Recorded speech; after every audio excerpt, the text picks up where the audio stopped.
John Mayberry Jr. in left. It'll be Chris Coast at first base. And Carlos Ruiz will do the catching at bat ninth. David Price in his 6 big league starts. Overall, 3.46 earned run average in those 5 starts. 31 strikeouts, so walks a little high. He's cut those down, though. Last outing did not walk a batter. Rollins starts the night hitting .217, and he takes the first pitch. A fastball in there for a strike. That first pitch ended 92. That's something we saw in Price in his last outing. The velocity was not in the high 90s until he needed to reach back to get it, and therefore he appeared to have better command. Yeah, until he gets a good lather going too, exactly when he needs to with 2 strikes. If he needs a strikeout, he can go up the ladder and get that, throwing 97, 98 at times. The 0-2 is wide. 1 ball, 2 strikes. Rollins, the switch hitting shortstop. He's hitting .210 from the right side. Phillies have some hitters who have been struggling, and yet they have been an offensive machine. Down to third. Nice quick pickup and a turn wide throw by Longoria up the right side down to the bullpen. Kepler with a pickup, firing the ball toward third to hold Rollins to second. And so there's a mistake right off the bat here, putting Rollins into scoring position. Well, speaking of defense, let's take a look at the defense for the Rays tonight. In the outfield, Carl Crawford in left, B.J. Upton in center, Gabe Kapler, nice recovery in right field there. Evan Longoria and Jason Bartlett on the left side of the infield. Ben Zobrist and Carlos Pena the right side. Deanna Navarro behind the plate. And today's defensive alignment review is brought to you by Sweet Bay Supermarket, where saving you money is our passion. Here's the play. That's a nice play to get to it. If he threw a strike, he gets him. But with the 360 reverse right there, he threw wide of Carlos Pena. Carlos tried to come off the ball, bag, and keep it in front. And I thought Jimmy Rollins was going to get to third, but Kapler in right field really closed the gap well. So the Phillies have Rollins at second and nobody out for Shane Victorino. Pitch is too high. Victorino hitting .304. He's been one of the guys who's hit well recently for the Phillies. .352 against left-handed pitching. Yeah, he really came into his own last year, getting a chance to play every day. Pitch is inside, 2-0. Proud to bring you this game tonight in high definition between last year's World Series participants, the Rays and the Phillies. That's a fastball in for strike 1. Yeah, 93 right there. The Rays overall defensively are 10th in fielding in the American League, where last year they were 5th. Yeah, on the other side, one of the things the Phillies have done well, they're first in the National League in fielding at .989. 2-1. It's foul out of play. 2-2. And you know, that's an area where you could legitimately look for this club to be much better, because they are a better defensive team than what they've shown so far this year. I agree. There's no doubt about that. I mean, that was a great play by Longoria. He had to back up the spirit. There's no question about that. Normally, you see him, even with the reverse 360, you see him make that play. Just, it didn't happen on that one. 2-2, down and in.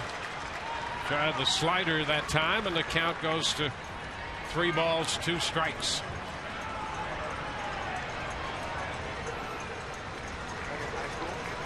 Phillies have lost 6 in a row and 8 of their last 9. They have struggled at home. They've been very good on the road. Did he go?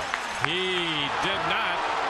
Navarro thought he went, but Field and Culbreth said no. And Victorino goes to first with a walk. How about the pitch? Take a look at the pitch. Let's take a look at the side swing right there. I think he broke it right there. That last little twist of the right hand there. He broke it. He got away with one there. I thought the pitch might have crossed the plate before it broke in on him. So the Phillies start with a couple base runners, and they get down to Chase Utley. Now here is the territory we talked about, Utley and Howard. Let's take a look at that pitch on its own. Yeah, I thought it crossed the plate. Navarro catches it off the inside corner, but it's a slider. I mean, didn't that cross the plate? So says Brian O'Nora. No way. First pitch to Utley is a strike. For the Phillies, just 13-22 at home, but 23-9 on the road for Charlie Manuel.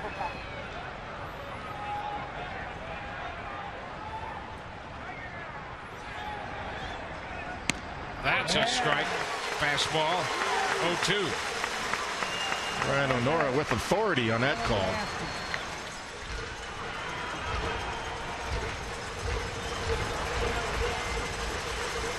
I think that slider, the first couple of sliders from David Price is so hard, it might have fooled O'Nora a little bit. I thought one of those was there on Victorino. Ball back into left center field. That ball's going to be in there for extra bases. Rollins will score. Victorino's following him to the plate on the double by Utley, and the Phillies take a 2-0 lead. An 0-2 pitch, and Utley went with it, driving it into left center field. RBIs 46 and 47 for Utley. Yeah, this a slider, hanging slider. Not a good 0-2 pitch right there after seeing 94 on the black. No change of eyesight. Didn't go up and in. Could have gone under the hands of Utley, but decided to go back outside, and then with slower velocity, Utley's just trying in contact mode and puts it in play to left center field.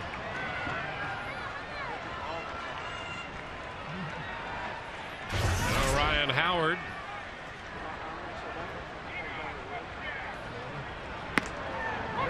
A strike to Howard. Howard ready for the fastball. Took the slider for a strike.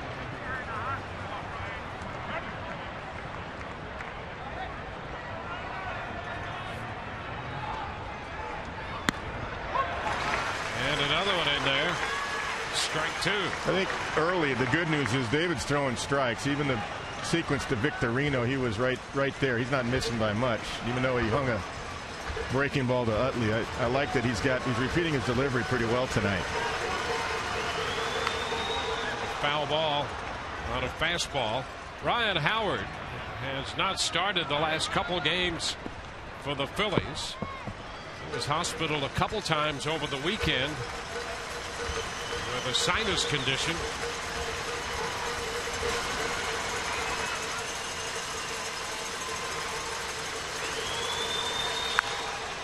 Fouls it back. That's out of play. Count holding at 2 strikes. Yeah, Ryan able to get extended on that 94 fastball. Be a good time to go inside. It went up under his hands.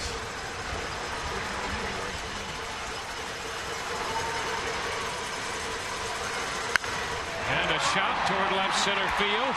That's going to be in there. Another slider that he takes the other way. Utley will score. Howard's in at second with a double. And just like that, it's a 3-0 game. Well, again, no change of the eye level. Another slider out over the plate, much like Utley. You had him set up for a fastball under the hands. And watch this. I mean, just extension. That's off the outside corner, and it's actually away from the 17-inch plate by probably 2 inches. But because there was no change of eyesight, no pitching inside, Howard just in contact mode, just like Utley. You're throwing 95 to 98. You got to go in. Well, and Jim Hickey's out there to have a conference with his battery, and you have to believe he's talking about that point. Got to. He's got too good a stuff. All people that can go in right there, even if you miss, that's fine too. In a way, with these two hitters, you're doing them a favor if you throw them a slider out there. Well, you got to be able to see that too. When a guy hits a 94 fastball foul, and he's showing you, hey, I've got extension on that. Now you throw him an 85, 86 slider in the same location. He's going to put that in play fair. So that was the time, as I said before that last pitch, to go inside. It's all about sequencing. Jason Worth takes a strike. Still nobody out. The opening error, then the walk. And back-to-back doubles by Utley and Howard. So they already have been a force in this game. It's inside, a fastball. 1-1 to Jason Worth.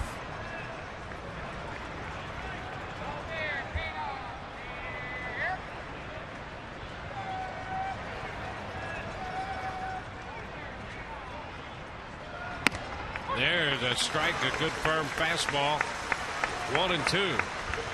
And the thing about the fastball, you might not always locate the fastball, but when it's 94 to 98, you got a good chance to get somebody out with it. That's exactly right. And David's got a good fastball tonight. It's got good life on it. Just a piece of it by Worth. Fouls it back, and the count is still 1-2. See, he tried to come in there, and he missed out over the plate, and Worth fouled it straight back. But that's the right idea. I mean, that's what you got to try to do. Now, if you can get a slider down on his back foot, drop a hard one, but you got to make sure you miss down and see if you can chase it. Fouls another fastball out of play.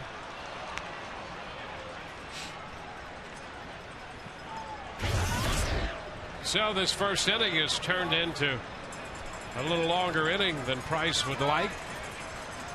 We're going to be up in the pitch count a little bit here.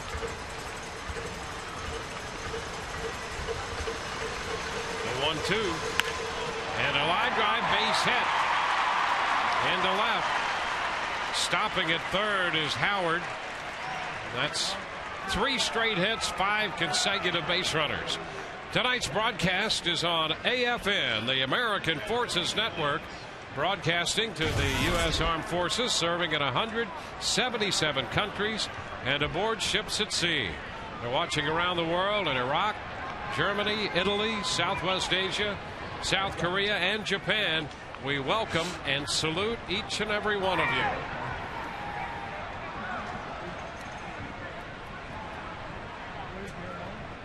First and third for the Phillies.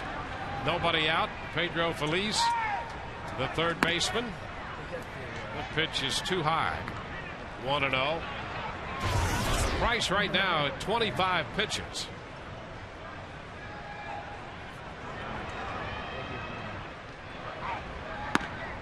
Up again. 2-0. And with the first and third, nobody out situation, the Rays infield looks for a chance to turn a double play. They give up a run for 2 outs. 2 balls and a strike. Yeah, Pedro Feliz had a hitter's count there, and he couldn't catch up with a 94 fastball.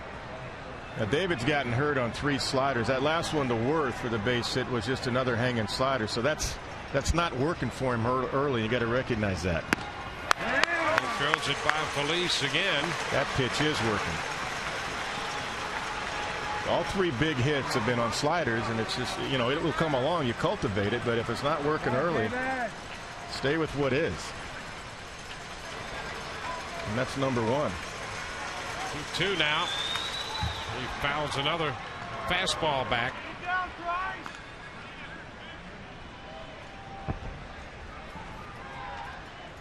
Rollins, Victorino, and Utley have scored. Howard's at third. Worth is at first. 2-2. He struck him out. That's the first out. Feliz had trouble with the fastball throughout that at bat. Yeah, he did the right thing. He stayed with the fastball all the way. And Feliz is a good fastball hitter. That's what he's been known in the National League. Not a good breaking ball hitter. That's a fastball in the outside corner, up a little bit. The gun said 90, but it got up there like it was 95, 96. It just came out of the hand very easily for David Price. A lot of life on it. John Mayberry Jr. Had good power. It's like his dad.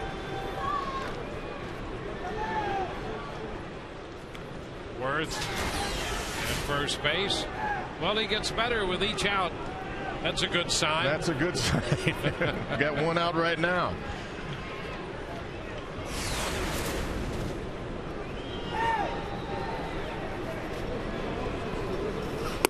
And he throws a strike to Mayberry. The thing is, David's pounding the strike zone. I mean, there's nothing wrong with his stuff. In fact, this is the best stuff I've seen him have myself. I'm doing some of David's games. Just being able to repeat. Oh, a long fly ball. Deep, deep to left, and that one will get out of here. Mayberry hits his third home run of the year, a 3-run blast. And the Phillies have a 6-run first tonight.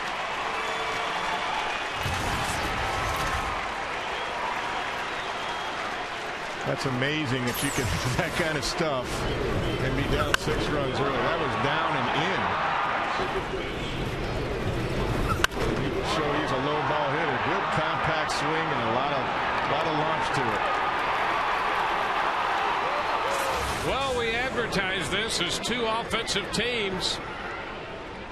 So let's get the Phillies out and see what the Rays could do tonight. Well, you know the Rays aren't going to quit. They've come back so many times. 6 runs is not going to stop them. First pitch to Coast. That's a strike. And I'm serious. David's stuff is good. Very good. Ground ball to second. Zobrist up with it there, and that takes care of Coast. Well, he found himself in trouble trying to pitch around an error, and then the slider, when he probably could have thrown a couple of fastballs, and then he hung a slider. Yeah. And then he wound up, because of that, staying with a fastball, and he just threw a fastball to Mayberry hit. Mayberry caught up with one. Yeah, he got one down and in, kind of into his swing. And opened up the game. Carlos Ruiz, and the pitch is a strike. I'll tell you what, I think he is the best looking pitcher I've ever seen who gave up 6 runs in the first. I'm not kidding you. I mean, he's repeating his delivery. He's got life on the fastball.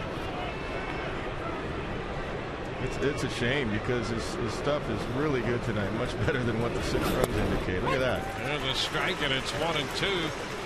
Yeah, we've seen a few pitchers through the years give up a lot of runs in an inning. But I don't think I've ever seen one look as good as Price.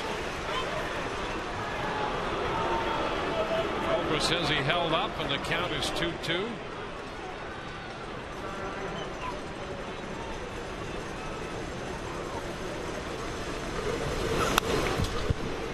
Fouls it back. 6 runs, 4 hits, a walk, an error. 2 outs, bases empty. 2-2, the count to Carlos Ruiz. Ground ball to first. Pena's got it. He'll make the play unassisted to retire the side. The Phillies score 6. 3 coming on Mayberry's home run. Bottom of the first coming. Rays trail coming in to hit.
Catch-up baseball tonight for the Rays. Down 6-0. Coming in to hit in the bottom of the first. B.J. Upton's going to lead it off, followed by Carl Crawford and Evan Longoria. Carlos Pena, Ben Zobrist, and Pat Burrell, the DH. Jason Bartlett, Gabe Kapler, and Deontay Navarro rounding out the Rays lineup. 46-year-old Jamie Moyer on the mound. 13 starts so far this year. Earned run average pushing 6.5 there. 72 in the third innings. The league's hitting .318 against him. Changeup, of course, as Rays fans know, is his out pitch. Double up on it, triple up on it. B.J. Upton takes the first pitch, and that's in there for a strike. And for Moyer, it's not velocity in any way, shape, or form, but it's separation of pitch speed that makes his success possible. 1-1 to count. Yeah, he's got an excellent delivery too. Very good, solid mechanics. That's why he's able to repeat his delivery so well. A couple of curveballs there to BJ, and he'll pitch inside with that 80, 82, 83, sometimes 85 fastball. But the changeup will be in the mid-70s. There's the differential you're talking about with the same arm speed as the fastball. Ground ball down to third, scooped up by Felice. And the throw, and BJ's the first out here in the Rays half of the first. The Phillies defense in the outfield: John Mayberry in left, Shane Victorino in center, Jason Worth in right, Peter Felice at third base, Jimmy Rollins at short, Chase Utley at second base, Chris Coase gets a start at first base, Carlos Ruiz behind the plate catching Jamie Moyer. And this defensive alignment review brought to you by Sweet Bay Supermarket. Pitch to Carl is too low. 1 ball, no strikes.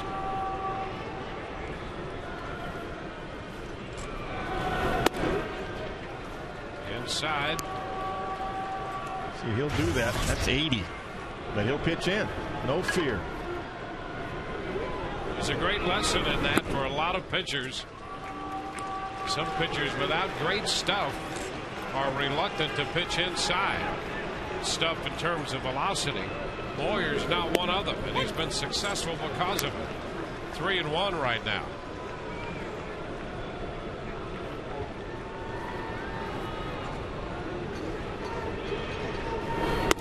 Comes in with a strike. There's a fastball at 81. That's it. I mean, that gave him the benefit saying 85, anywhere from 82 to 85. I mean, that's 85's on the high side these days for Jamie. And he walks Carl Crawford. So the Rays have a base runner with 1 out.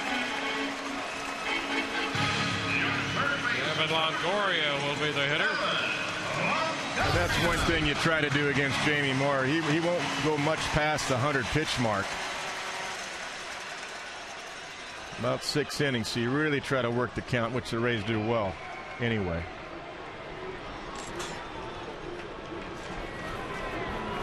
Evans starts the night at 3:09, and Moyer with a toss to first. There's another part of Moyer's game. He'll be cagey with his move to first.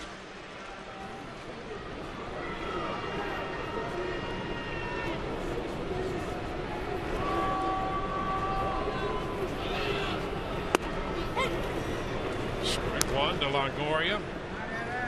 The curveball is sometimes below 70 miles per hour. Yeah, that's a big, slow hook right there.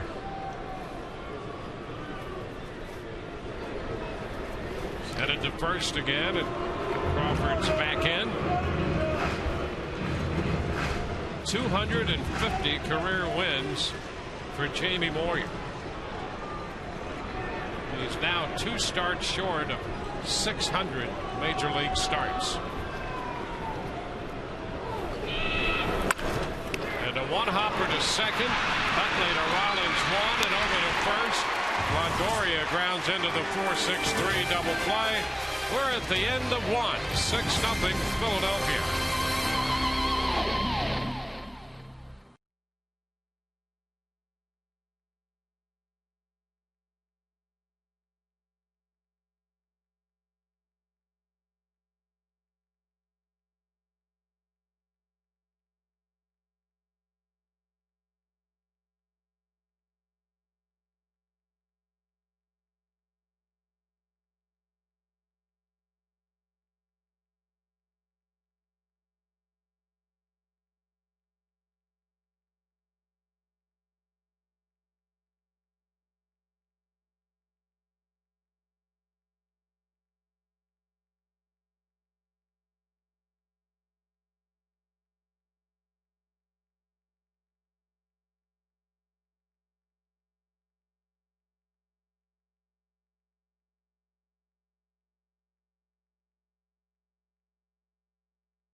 Nothing as we head to the second inning. If you remember in our pregame show, I told you we're returning the Name That Ray Twitter giveaway. Here's what you have to do. To win an autographed baseball from the Rays, you have to be a follower of Sun Sports Fox FL on Twitter. And here's the question. This Rays outfielder was a part of the team last year that the Phillies beat in the National League Divisional Series. Once again, this Rays outfielder was a part of the team the Phillies beat in the NLDS. You can tweet us the correct answer. If you're the first one, you will win an autographed ball from that player. Good luck. We'll have the answer later on, guys. All righty, we go to the second inning. Top of the order again for the Phillies. Jimmy Rollins takes a pitch down. David Price made 40 pitches in the first inning, 30 of which were strikes. Long fly ball back into deep left field. Crawford to the wall, and he makes the catch. Carl Crawford hauls in that fastball right in front of the wall for out number one. Take a look, couple fastballs, ran right into his swing right there. Might be a good night against the righties that start using his changeup. Got really nothing to lose. Guys are starting to launch on you. Shane Victorino started the pitch outside, stayed there. 1 ball, no strikes. A strike on the outer edge. 1-1. I'm not sure. The first pitch to Victorino might have been that changeup. Yeah, 79 miles an hour. Ground ball sharply hit to short. Bartlett up with it. Out to call at first. Victorino is out number 2. Nice pickup by Bartlett. That's some kind of play right by Jason Bartlett. Picks it, knows Victorino can fly, gets to his feet and throws a strike over there. And does get him by a half step. Shane can fly. Great hands, great throw. 2 outs with the bases empty. And now it's Chase Utley against the shift. Utley doubled in 2 runs in the first on the slider. Takes a first pitch fastball, strike 1.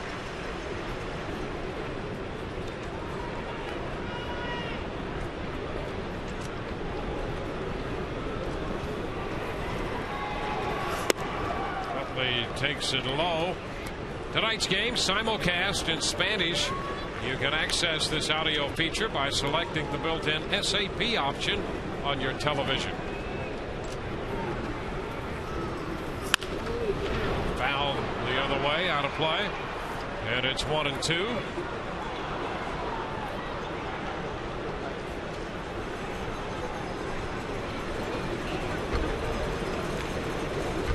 With a couple of runs batted in the first. Howard had 1. Mayberry 3 on the home run. Ground ball toward the second base position. Bartlett manning the spot, and he throws him out. It's a 1-2-3. Bottom of the second coming. 6-0 Philadelphia.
Since the World Series last year, Phillies took Game 1 of the World Series here at Tropicana Field. Utley homered, Crawford homered, but ultimately a 3-2 final.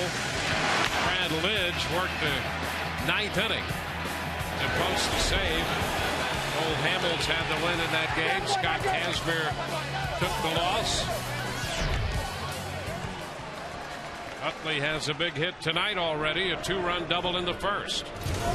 Carlos Pena will open the second against the shift, and he's going to bunt as that ball comes in on him. How about that? Moyer ran an 81-mile-per-hour fastball in on him trying to bunt. It got in on Carlos. Well, he was trying to push a bunt down to third and was just off the plate. Take a look. The overhead shot. I love this shot. That's a good 6 inches inside. But, you know, the Rays need base runners right now. Down 6-0 here in the second. It's something that Carlos has done in the last week 2 or 3 times. 2. Now here's the American League's leading home run hitter. And the first 2 pitches from Moyer have been into him at 81 and 82. That's right. That says a lot right there. Knows how to pitch. 1 ball, 2 strikes. And went back inside.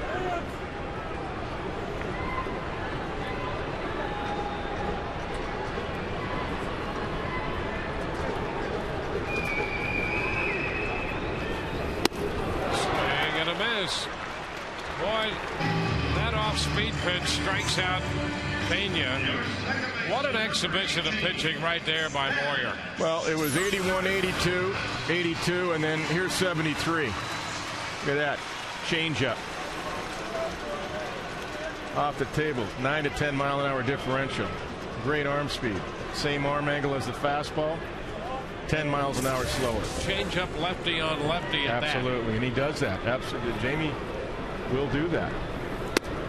Zobrist takes one outside. That's a good point you bring up. That always bothered me, and I talked to Joe Morgan, the Hall of Famer, about this. Why lefties don't throw the change ups to left. He says, well, I used to see it pretty well. I said, kind of come into my swing. I said, yeah, but if it's your out pitch and your best pitch, why wouldn't you throw it? Fly ball, short center, change up again. Victorino makes the catch. 2 up, 2 down in the second inning. For the news that touches your life, turn to the St. Petersburg Times, winner of 2 2009 Pulitzer Prizes for excellence in journalism. To subscribe to the Times, the official newspaper of the Tampa Bay Rays, call 877 The Times or visit tampabay.com. Dwayne, my point was, if that's your best pitch as a catcher, I'm calling it. I'm not going to eliminate that if that's your best pitch against left-handed hitters. Pat Burrell hits the ball on the ground, off speed again, and Rollins makes the throw to first. So Moyer trots out the changeup prominently in the second inning. We're through 2, 6-0 Philadelphia.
6-0 Philadelphia. We go to the third.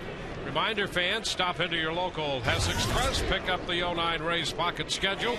That includes a $5 off coupon for a pair of tickets to see the Rays Saturday nights. And don't miss Pat Benatar following the game coming up this Saturday, the 27th. Hess Express, the presenting partner of the 09 Rays Summer Concert Series.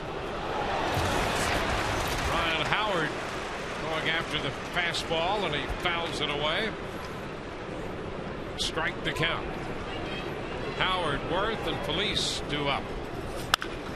Ground ball right side. Zobrist from short right field out of the ship. Throws out Howard. One away. David Price out there had a very nifty 9-pitch second inning, although the Phillies did hit a couple balls pretty hard. But he came out with great stuff. He saw 9 men in the first inning, gave up 6 runs, 5 earned runs. Jason Worth. Pitch is a strike to him. That's just a live arm. That's just a live fastball. And I just like that he's not rattled. Worth out front, pops it up into shallow left for Bartlett from shortstop. And he's got good mound presence. I mean, he didn't show it when he got down 6-0 or in the first inning. He didn't show any head hanging and all that. Got back on the mound, knows what his job is. Put zeros up there. But I think the reason he was down, from my vantage point, was sequencing. Yeah, the pitch sequence. Absolutely, I agree. It's not about the stuff. Philly third baseman takes the pitch high. I want to know, we talked about Moyer and what he's done here through a couple innings and the lesson to be learned there. There are a lot of pitchers who are going to learn a lot from Price by his demeanor on the mound, going through what was something of a nightmare of a first inning. There are a lot of pitchers out there just completely come unglued in those situations. And here's a kid, 23 years old, stayed very collected through it all. Swing and a miss. It's 1-2. Well, and I think he showed that in Colorado when Tulowitzki hit the home run early on the road. Then he kept the game right there. The Rays had a chance to fight back, and this ball club scores a lot of runs, so that's what he's got to do now. He knows he can't give up any more. And strike 3 called on Felice to retire the side. We go to the bottom of the third now. 6-0 Philadelphia.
Don't forget, you can experience a Rays game from the all-inclusive Whitney Bank Club, offering extraordinary seating, luxurious lounge and dining areas. It's the Whitney Bank Club.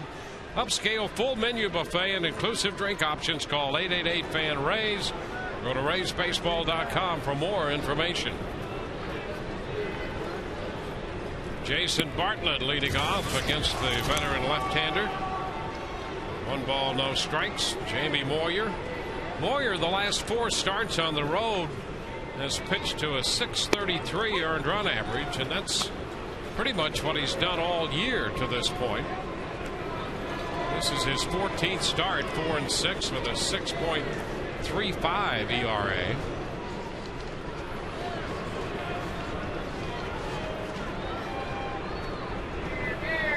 Bartlett ground ball to third, picked up by Valise. Throw to first in time. 1 away here in the third. Gabe Kapler. Good sequence by Moyer. Curveball 69, fastball 79, back to a curveball about 69. Ground ball to third.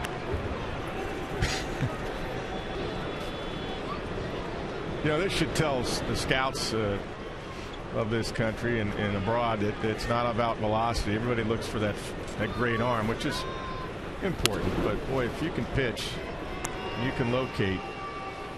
You've got 3 or 4 pitches. It really doesn't matter. Yep.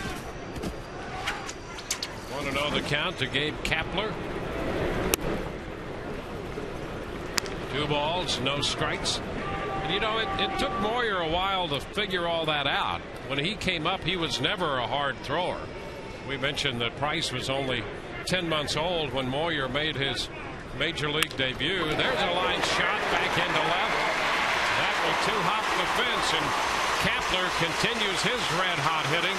A double into the corner, and the Rays have their first hit.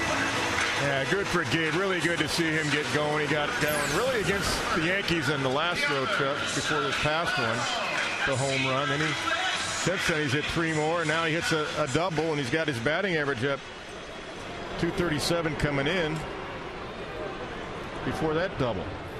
And well over 300 off left-handed pitching. It's his 10th double of the year. The Rays interested in picking up a couple of runs here and a couple of runs there, and before you know it, they're right back in this game. Well, that's right. David Price has retired 8 in a row now, and he's had a very efficient second and third inning. So, the momentum could switch here if you can get a couple of runs back. Kapler trying to be a distraction back there. Moyer stepping off. Well, the Rays won't stop their game. They'll keep running to get back into this thing. If they give it Kapler third base, he'll take it. Navarro looks at a strike. It's 1-1. Navarro hitting .218. He has had some success in interleague play. Navi hitting .382 in interleague games this year. A little pop foul, that's going to be out of play. The count is 1-2. Talking about Moyer coming up in '86 with the Cubs. And then he was traded to Texas for the '89 season and really struggled there. And from that point forward, he struggled for 3 or 4 years before he just decided that he was going to do it his way. And when he decided that, he really started back on the road to the success he's been.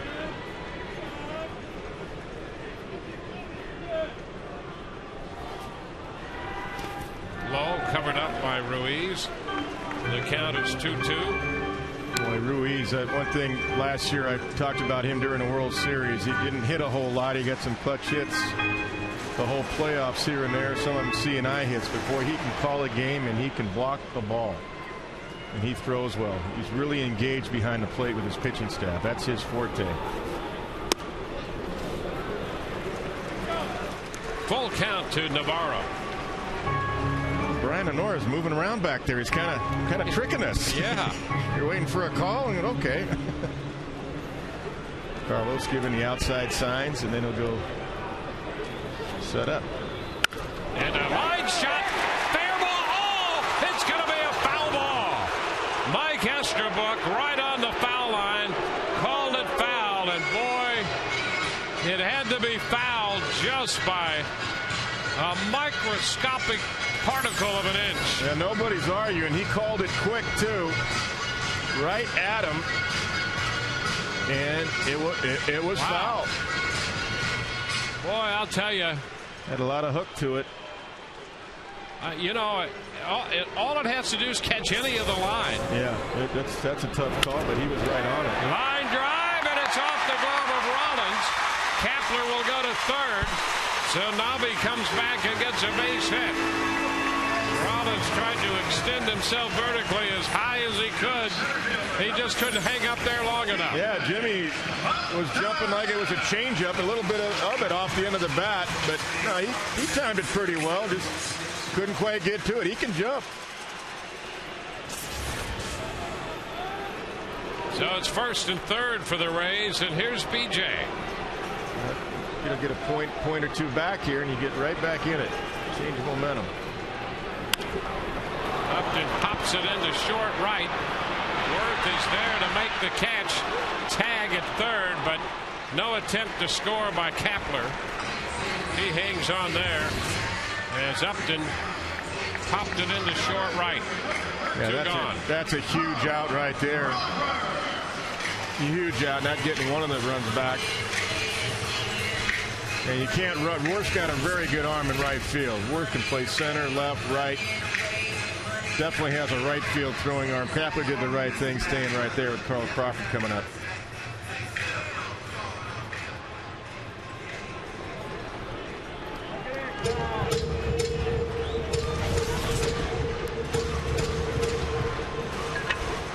So here's Carl Crawford. Carl walked his first time. Fouls it. Strike one.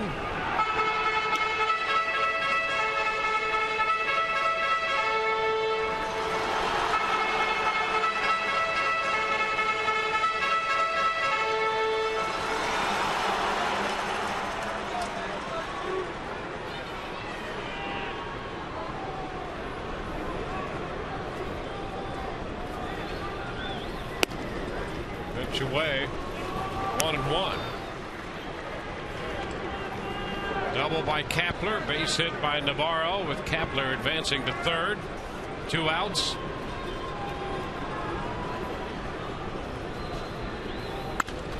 Foul again. Another fastball. So he went way outside on Carl Crawford, and Jamie comes right back in at 80 miles an hour. I mean, that's just good pitching to go to 1 and 2. Went so far in that Carl couldn't keep it fair. Looked at foul.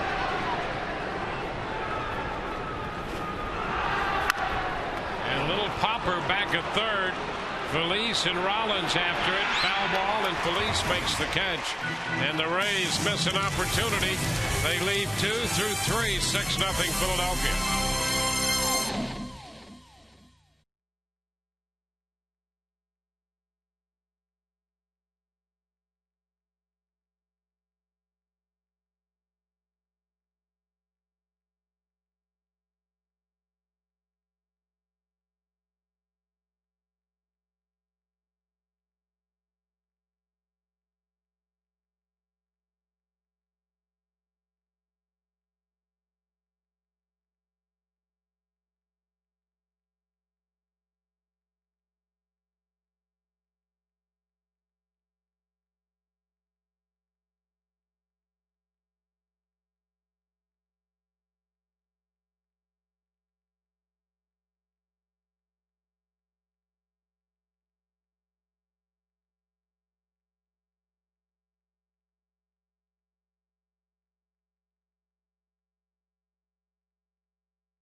6-0.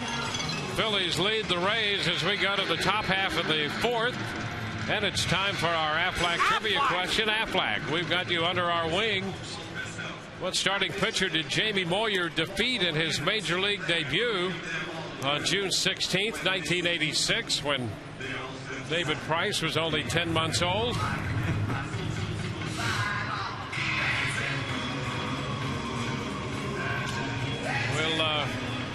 We'll give you a hint. It was against the Phillies. That's incredible. 23 years. There's John Mayberry Jr. Coast second, and then Ruiz third in the inning.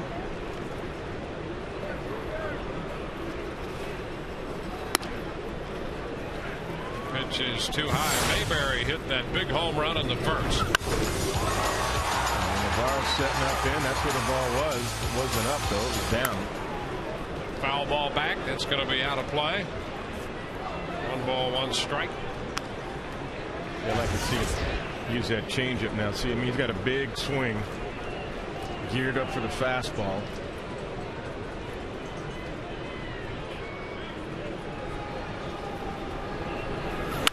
Ground ball third. Deep behind the bag. And the throw. Pena can't come up with it. Off the end of his mitt. Navarro backs it up, and Mayberry is aboard. The Rays, a little bit of a disconnect and misconnect here defensively. Yeah, this is another play Longoria normally makes. A little bit wide of the bag, and Pena had the runner, the ball coming at the same time, and try to make the play and keep his left foot on the bag. He wasn't able to do any of it. Not his error. So Mayberry reaches. Chris Coast is in the batter's box. Strokes a base hit toward left center field. Mayberry will stop at second. Now he'll go to third as Upton overruns the ball, and down to second base goes Coast. Well, the Rays, who opened the door with an error in the first, playing less than sterling defense here in the fourth inning. Well, they're going to give Pena an error on the Mayberry ground ball, and we can talk about that. Here's a base hit and another error. You could see BJ's head. He was looking up as the ball was going under his glove. He was just looking to see if Mayberry was going to run, which he wasn't. Mayberry just cruised into second.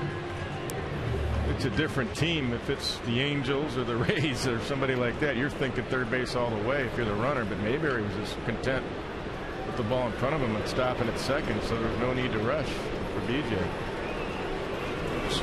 Carlos Ruiz, a chopper to short. The run will score from third as Bartlett goes to Pena. Mayberry crosses the plate. That's the 7th run of the night for the Phillies. Ruiz just made contact. Picks up a run batted in. That's why I like that guy, because that's what he did all last year. When he had to make contact to get a run, he just did it. The batting average is never very high, but he just takes what the defense gives him. Don't have to have a base hit, but nobody out to get a run in, and that's a big run. Every one of them's big now. Jimmy Rollins pitches down. A ball and no strikes. Yeah, that's particularly big in view of the fact the Rays had an opportunity in the bottom of the third to score a run or two, try to start chipping away at the deficit. But the defensive lapse leading to another run. Zobrist makes the pickup. Over to third goes Coast as Rollins is out number 2. Be sure and visit RaysBaseball.com and enter the tobacco-free Florida Rays Junior Announcer promotion throughout the month of June. You could win Rays tickets and have your child serve as the Rays Junior Stadium announcer during a home game. Visit RaysBaseball.com for details. Shane Victorino. Pitch is high. 1 ball, no strikes. 3 errors charged to the Rays tonight. We're 3 2/3 into this game.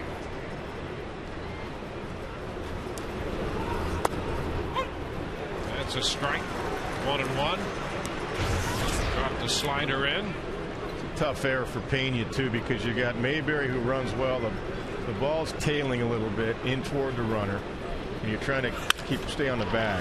Down to first, and it skips beneath Pena into right field. Coast scores. 2 more runs home here in the 4th, and now it's 8-0. So Victorino skipped it beneath the mid of Pena for a base hit and a run batted in. Well, that's a bullet just past Pena. We're used to seeing him make that play, but he can't make every one of them. He's got great hands, but that's just a rocket. Got by him before he could even get down. The only thing we really haven't seen is David Price go inside on anybody. With a fastball, I mean. Pitch to Utley is down. 1 ball, no strikes. Yeah, we've seen Jamie Moyer go inside on everybody with no fastball. Yeah, I wouldn't call 80 a fastball, but he throws inside to set up his changeup. 2-0. Because even that bullet by Victorino, that was just out over the plate. He just put his bat out there, and the velocity of David Price's fastball and the extension of Victorino created the base hit to the right side. It wasn't like Shane was saying, "Oh, I'm gonna go to the right side here. I'm just reacting." The ball was so hard, but if he goes inside, he doesn't hit the ball like that. High drive deep into right center field. Kepler looks up, and that one is out of here. Utley unloads. A 2-run home run for Utley, his 16th home run of the year. Phillies have a 4-run inning, and now it's 10-0. That's number 16 for Utley on the 2-0 pitch.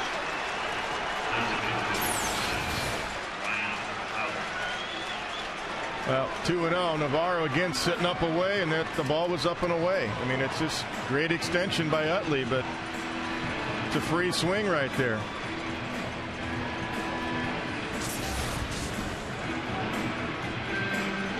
Navarro set up away at 2-0 count. The ball was away, but it was also up, and Utley was able to extend and get through it for the home run.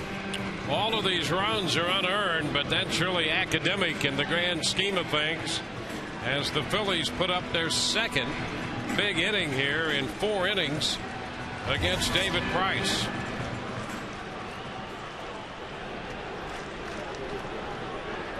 I'll tell you, covering the National League the last 5 years, I've seen a lot of the Phillies, and I know the Rays saw them last year and had their scouting reports, but if you don't pitch Howard and Utley in, you're not going to beat them. Howard takes a pitch down. An opening slider, 1-0.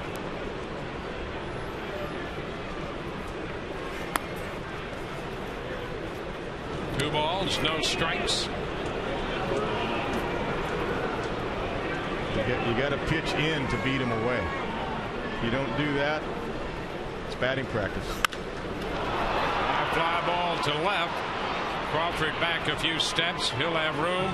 That retires the side, but the Phillies score 4. Bottom of the 4th coming. 10-0 ball game.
Bottom of the fourth inning.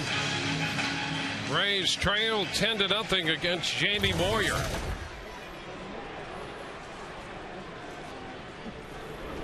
And Evan Longoria will open the home half of the fourth. Rays left 2 men on in the third. Pitch outside. Phillies coming off a 6-game losing streak. They were 1-8 on their last homestand. 1-1 the count. They're 13-22 at home, but on the road they're 23-9.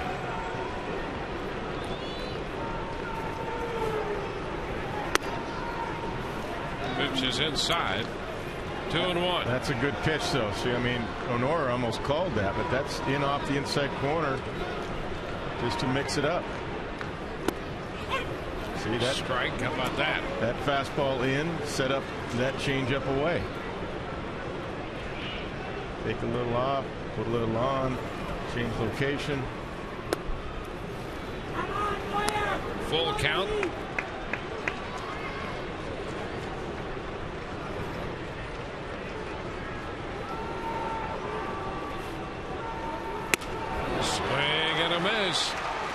He strikes out Longoria. Second strikeout of the night. Out number 1 in the fourth. Let's get the answer to our Aflac trivia question. Aflac, we've got you under our wing. What starting pitcher did Jamie Moyer defeat in his major league debut? June of '86. He grew up in the Philadelphia area, idolized Larry Bowa and Steve Carlton, and defeated Steve Carlton.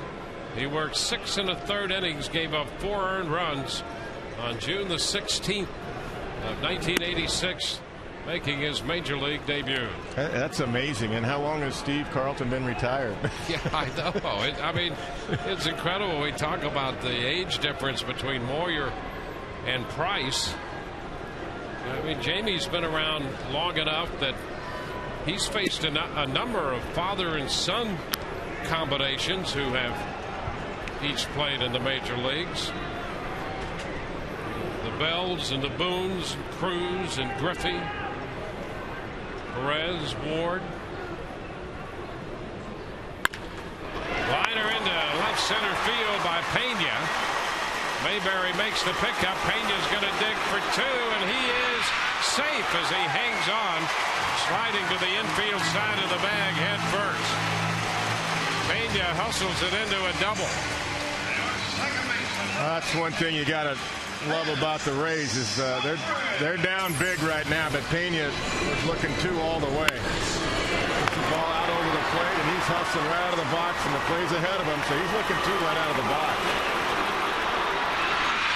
And that's what I was talking about last inning, where Mayberry was going to settle to stop at second base on coast single. Pena here down 10-0 is looking 2 right out of the box on a ball that really should have been a single. Now here's a bunt down the third base side by Zobrist. It's going to be a foul ball.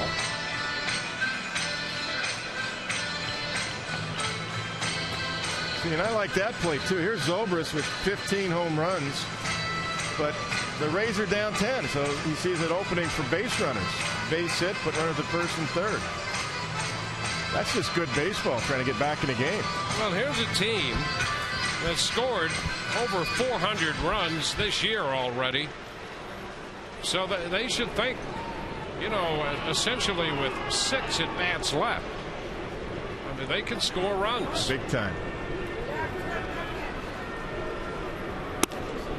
Pitch is wide. It's 1-1.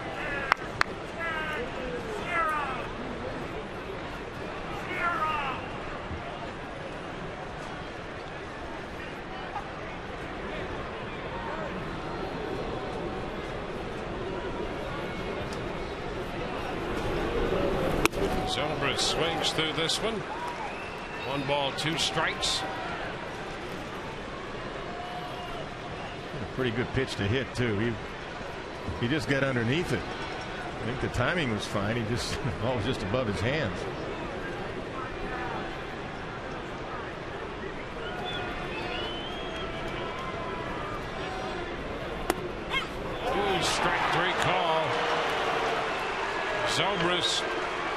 caught looking for the second out. Third strikeout for Moyer. Fastball 81 up, changeup 73 down.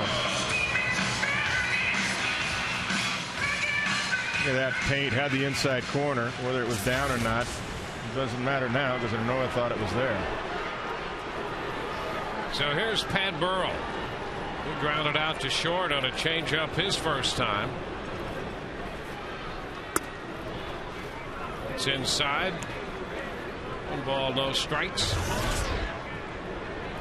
Isn't that amazing? No fear at all. 80 with a fastball in. First pitch to Pat Burrell. No fear at all going inside.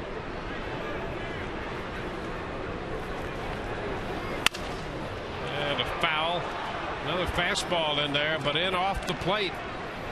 Well, the lefty Claude Osteen, who was a Phillies pitching coach at one time, great pitcher for the Dodgers, went over 220 some odd games.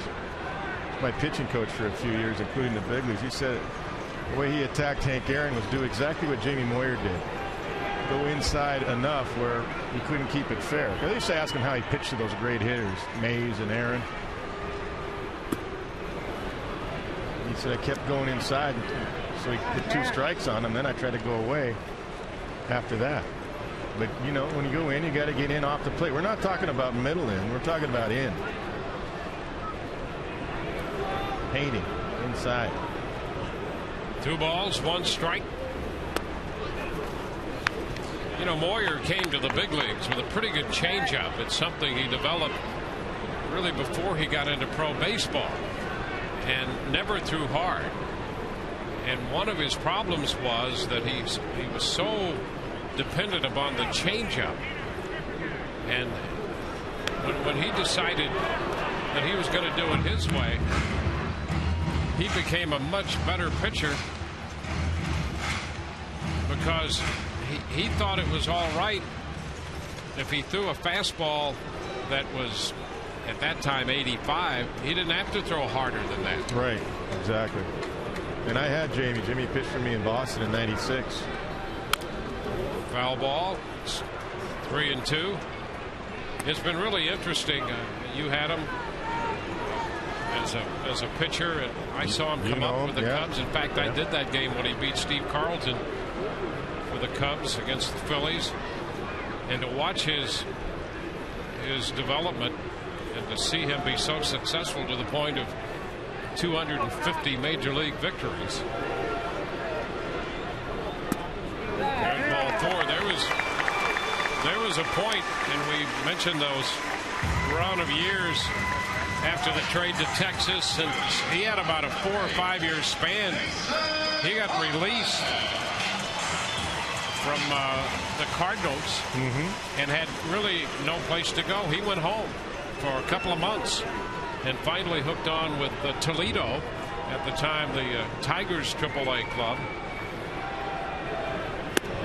The pitch to Bartlett is a strike on the outside corner, but he was really pondering where he was going to go, or if he had a career, and kept himself in shape and finally went to AAA and started to figure it out, do things his way, and pitch his way back. He went to the Orioles AAA club the next year, pitched well there, and found himself back in the big leagues with the Orioles, and that's when things really started to take off for him. Well, that's exactly right, because after the strike year, the '95 is when he was with the Orioles, if I'm not mistaken. We got him the next year in '96 in Boston. We got up to a terrible start. He pitched great. He was a spot starter for us at the time, long reliever, and he had, in his contract, he wanted to start. 2-2 now to Bartlett, a 2-1 breaking pitch. And, you know, there were incentives in his contract, and he was honest. He came to me and he said, you know, Skip, I want to start, and I know I'm doing a nice job long relief, but, you know, can you help me out? So we eventually moved him. You know, people thought we were done. We were 36-49 at the break. I didn't think we were done. We came back and almost won the wild card. Just a little bit inside there. Moyer thought he might have had that one. Full count. Take a look at this pitch right here. Brian Honora doing a lot of movement back there, but that's in off the plate. Just barely. Just wide of home plate there. 3-2 now to Bartlett. And a foul ball down the left side. He changed up on him. He got a curveball the first time around on a little ground ball and threw him a 3-2 changeup there. But what happened in '96 is that we needed a center fielder, and we got Darren Bragg from Seattle, and at the time it helped us in Boston get back into contention. We finished with the best record in baseball in the second half, and then Jamie's career just took off once he got to Seattle. Got a chance to start, and the rest is history. Line drive and a base hit into left. Here comes Pena in to score. Burrell stops at second. I think he threw him another changeup, and Bartlett could wait just long enough to get the base hit into left to extend his hitting streak to 17. Yeah, that's exactly what he did. Ruiz sitting off the outside corner. It was a good pitch. Bartlett's just a better piece of hitting. Look at that, ball's on the outside corner and down. And Jason was able to extend out over the plate and shoot it into left field. Here's Gabe Kapler. Pitch is too low. A ball and no strikes. I'll tell you, I know it's 10-1, but you still feel as if you're on the verge of getting right back into this game. You're not kidding. I mean, a 3-spot here, it's 10-4. A lot of offense left as far as innings to hit for the Rays. There's a strike to Kapler. It's 1-1.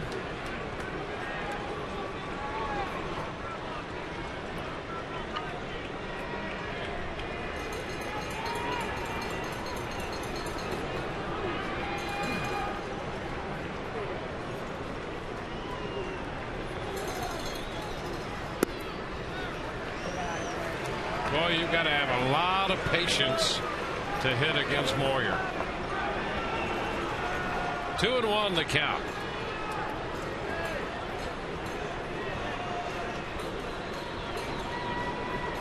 Yeah, you're right. If you're a first ball fidgety fastball hitting guy, this is not a good matchup for you. No.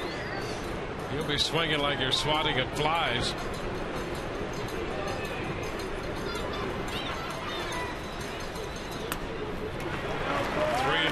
Nice job by Kapler here in this at bat.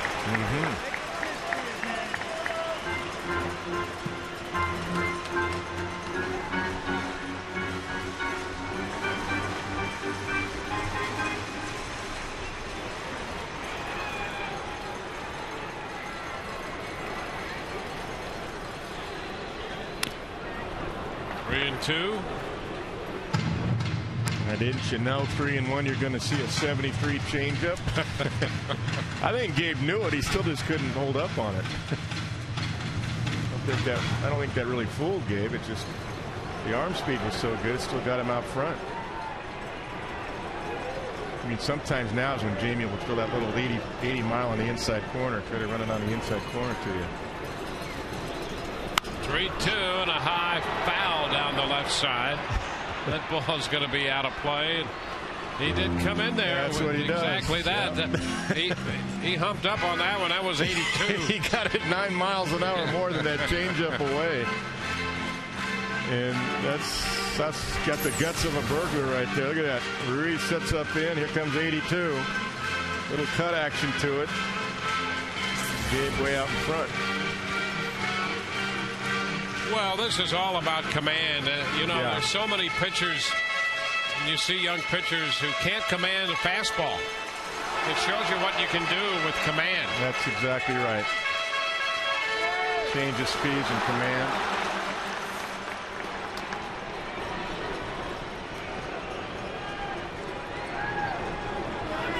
Time call. That's right out of his playbook as well. Yeah, it is. And I was watching Jamie. He was trying to get a grip. He wasn't sure there if he wanted to regroup here. Get his grip in there. 3-2. And that is ball 4. The other thing too, Jamie's smart from second base. You can see the grip if you're a smart runner at second base. You can see if it's a change-up grip, and you'll have enough time to relay that to the hitter. So I think that's why Jamie kept looking back at second base right there. Well, they're loaded with Navarro due up. If you're traveling and can't catch the Rays, you can always catch the game right on your computer with MLB.TV, the ultimate baseball experience, featuring 100 out-of-market games per week live on your computer. Catch those games you missed on demand. For more details, visit RaysBaseball.com, where baseball is always on. Hey, Pat Burrell, too, his former teammate, was on second base. Pat's a cagey veteran. I mean, watch him look back at Pat Burrell as he goes into his 3-2 grip right here the whole time. He's looking back at Pat. He's looking down. Now, Jamie hides it pretty well as he tries to get his grip. First pitch to Navarro. In there for a strike. Rays have him loaded. They've scored a run in the inning.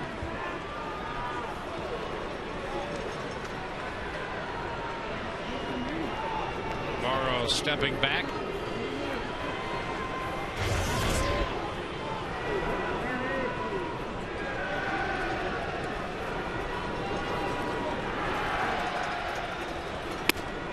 This one floats in too high.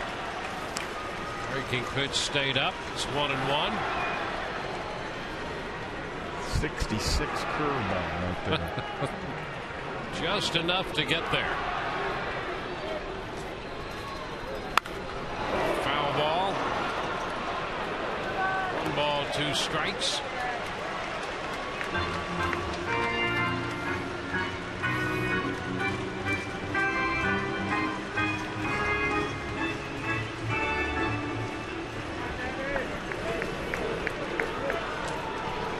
Rays left 2 men in the third.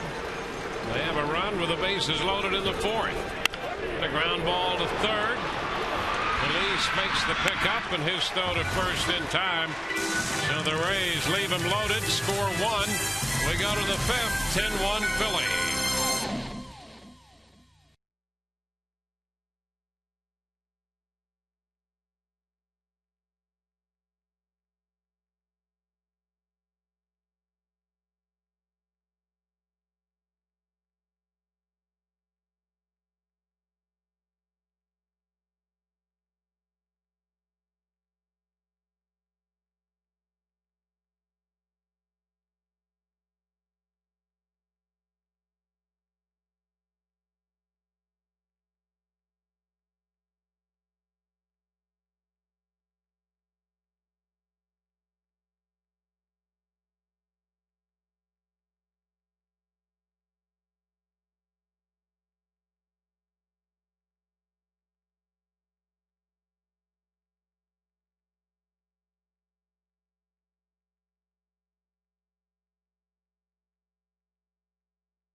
Some great news yesterday as we were joined by Akinori Iwamora's friend and interpreter, Tateki Bori.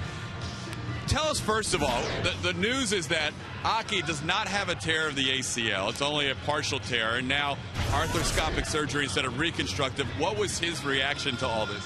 First of all, I could not believe it, and I was about to misunderstand, and I had to ask Coco to make sure it's not 16 weeks. Instead it's 6 weeks. And Aki was so stunned by that answer, and he was very excited too. And his wife's reaction? Well, she got very emotional, and she was in tears a little bit. And I got a little bit emotional too. I would imagine. And now Aki, it could be as soon as 6 to 8 weeks that we can see him back here. How excited is he? I know he's looking forward to seeing the guys tomorrow. Yeah, actually he's coming to the field tomorrow, and he's very excited to come over here to the Tropicana field, and he's ready to play. I mean, he's ready for everything, and hopefully he gets back as soon as possible. Ori, thank you very much. Guys, unbelievable news about Aki. Back to you. Yeah, you're right. And you can see the emotion in Bori's face there. What great news. There's a shot down the left side, foul, curving out of play, and the count is 1-2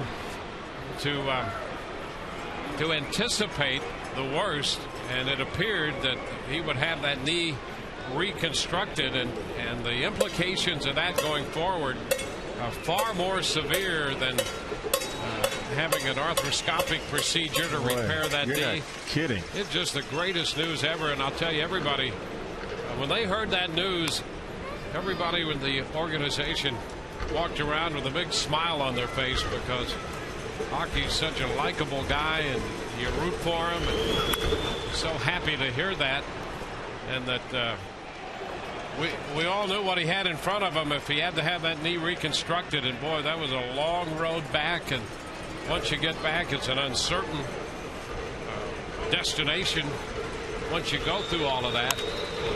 Foul ball out of play, and the count is still 2-2. So this is great news, and you know, for Bori to be that emotional, I know Aki and his family the same way. That's just great stuff. Well, for anybody that's ever had surgery, and I can tell you I have, when you come out with better news than expected, you do go and expecting the worst with any kind of surgery, because you don't know once they open you up for sure.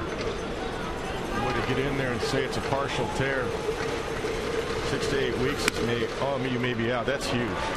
There's ball 4 to Worth to open the 5th inning. Throughout our communities, unique individuals give back in many charitable ways. Miles Marinello, Tommy Timberlake III, and Glenn Permoy are local finalists in People Magazine's All Stars Among Us. Through June 24th, you can vote for one by going to foxsports.com and clicking on the link for All Stars Among Us. The winner from each Major League city will be honored before the All-Star Game, July 14th, seen only on Fox. One strike to count to Pedro Feliz.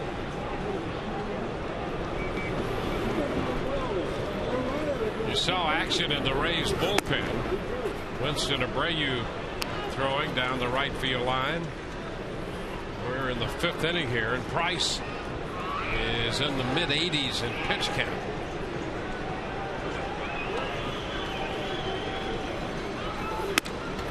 Two and one the count. Mayberry will be next.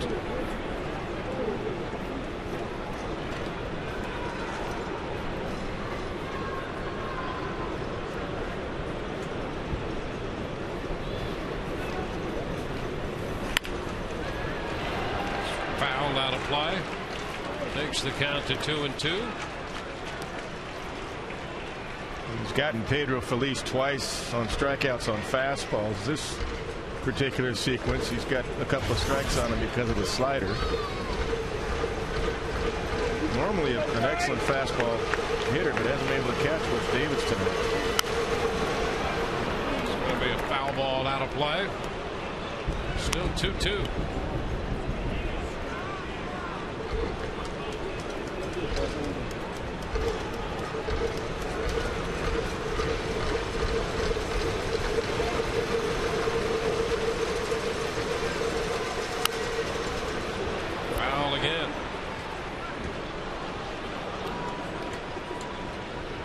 The slider.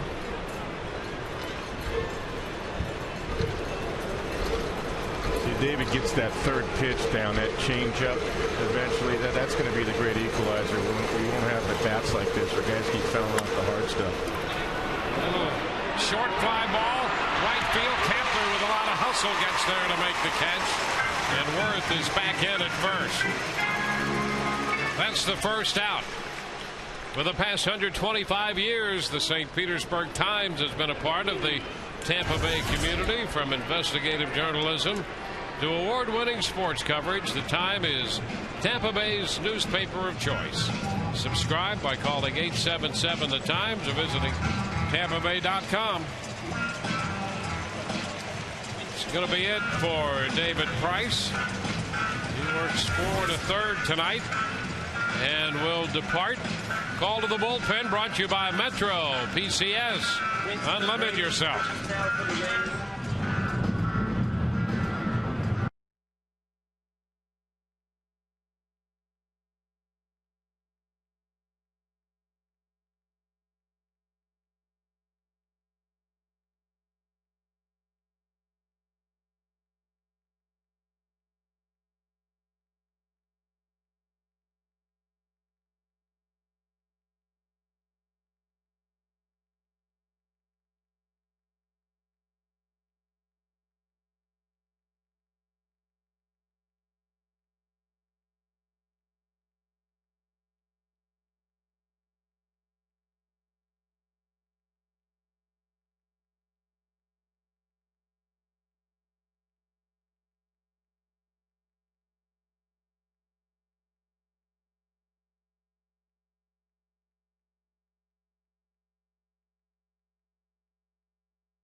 As we see the Rays make the pitching change here, tonight's broadcast is on AFN, the American Forces Network, broadcasting to the U.S. Armed Forces, serving in 177 countries and aboard ships at sea.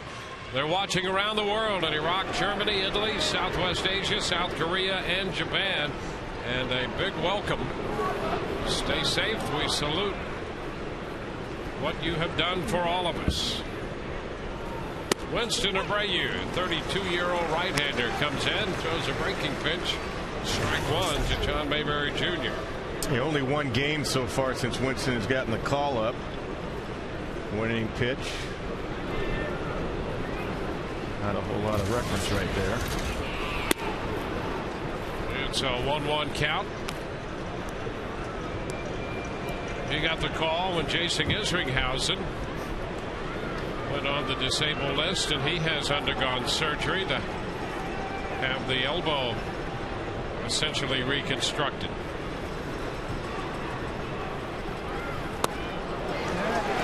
Big long cut by Mayberry.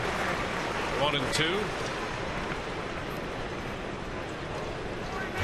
Abreu's been in essentially a handful of games, a little over 30 games in the major leagues. He's also pitched for Baltimore and Washington.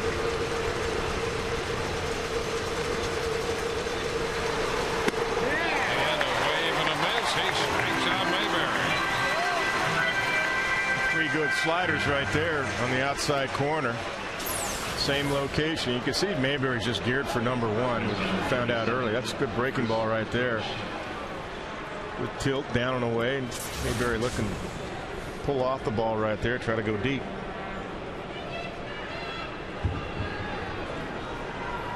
Chris Coast.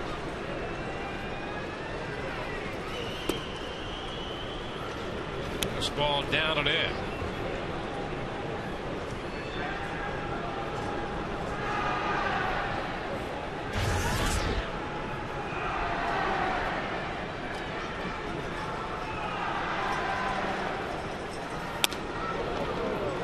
Two balls, no strikes.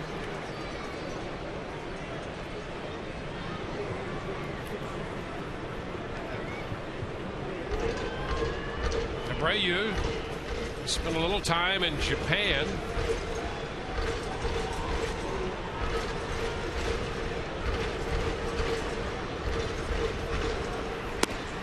That's a strike. After missing with a couple fastballs, back to the slider, and Coast could not hold up. 2-1.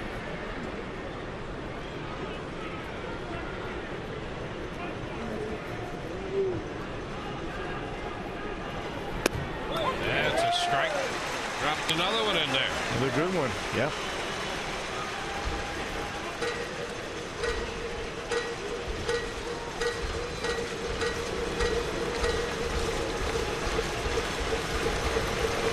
For the runner at first.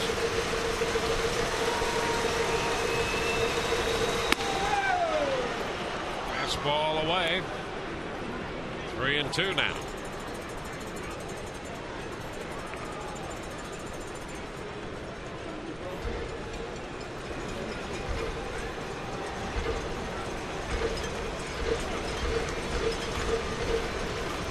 Time called. Stepping out, Abreu has a little stroll behind the mound. Carlos should be behind. Yeah, he's been holding on at first base. Should be behind here. 3-2, 2 outs. Give him a little more range down there. There he goes.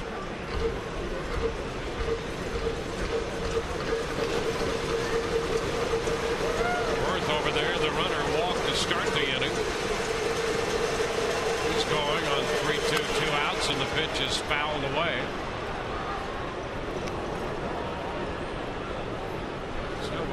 See another 3-2 offering.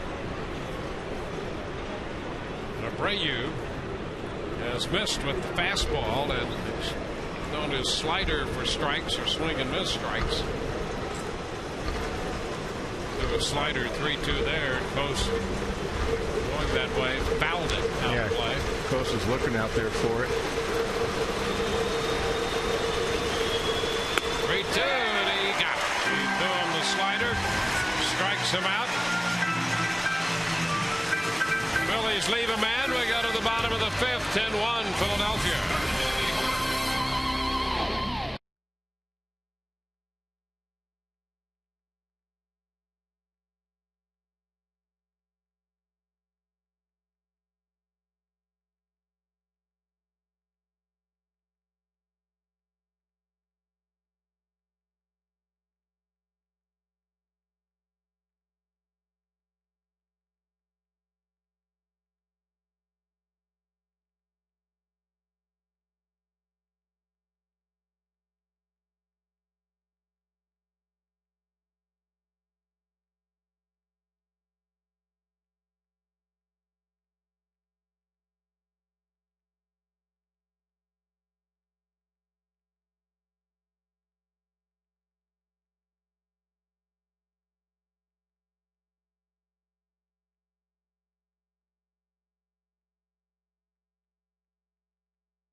To one, the Phillies lead this game.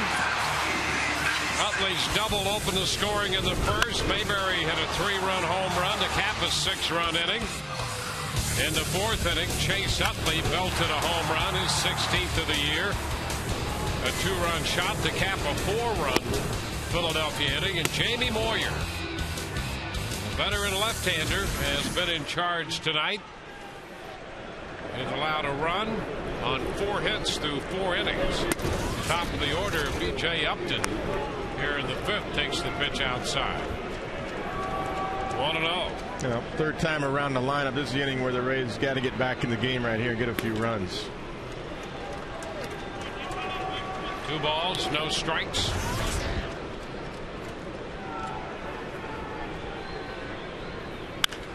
There's a shot back into center field. That's got some carry. Going to be over Victorino's head. Bounce against the wall. Upton's on his way to second with the double. A leadoff 2-base hit for B.J. Upton. 15th double of the year for B.J. That ball just jumped off his bat. Victorino, who's an excellent defensive center fielder, tried to make a B.J. Upton over-the-shoulder catch on that one. We've seen B.J. make that play against the opposition many times this year. That ball had some carry on it. Here's Carl Crawford now. Checkers double of the game right there. BJ Yes, Upton. it is. You know, BJ's hit over 300 for a month now. Came into the game hitting 240.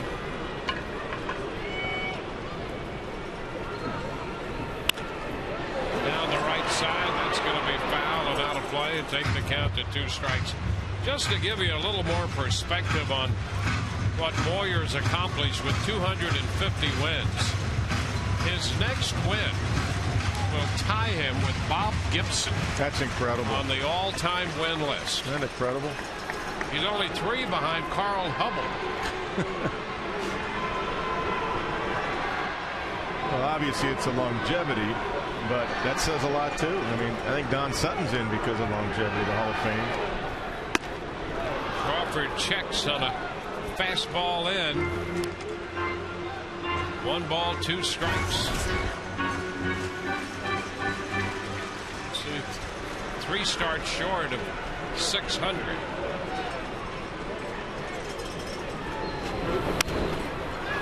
Fouls 1 out of play. I'm not saying Jamie Moyer's a Hall of Famer. I'm just saying if you're a numbers person, I don't know if he can pitch long enough to try to get 300 wins. It's doubtful, but is that still a mark to put you in? You know? Yeah, absolutely. Don Sutton was a great pitcher, but a lot of people feel it was his longevity that enabled him to get to 300 wins.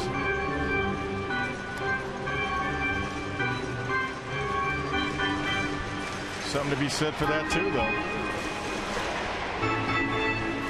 Able to make, you know, your start every 5 days for 20 years, and be able to pitch that old enough to, you know, 46 to be out there still. The popper right side, and Utley's there to make the catch. Well, here's the thing on longevity. I mean, a lot of people still look at Hank Aaron as the all-time home run king because of all the controversy about performance-enhancing drugs and all that. But Hank Aaron had longevity, and that's what allowed him to become the home run king. Yeah, he never had a 50 home run season. No, I think 47. I think 47, 46 or 47. I think it's 47. It's the most he ever hit in a single season. And a great man and great player like Hank Aaron is in the Hall of Fame because he just played longer than a lot of hitters, and there's a lot to be said for that. Longoria launches a high fly ball back into left, and that's going to be fair as it hit the ring up there and came back down. And what a play by Jimmy Rollins. Jimmy Rollins out there in front of Mayberry in left field with his back to the infield made the catch. That ball still playable from where it hit. Yeah, there it is. Take a look at that shot right there on top of the speaker right there, and Jimmy Rollins played it perfectly, was able to make the over-the-shoulder catch. You know, a few years ago, Omar Vizquel made a similar play, but not nearly as deep into left field out from shortstop, and that's some play by Rollins, which if it hits the back 2 rings, it's a home run, but that one hit the speaker adjacent to the second ring out from the center. There's a strike. It's the Progress Energy's energized defensive play. Caught by Rollins. Our energized defensive play brought to you by Progress Energy.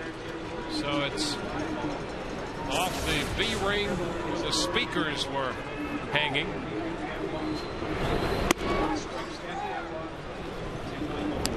Jimmy Rollins knew the rule too here at the Trop.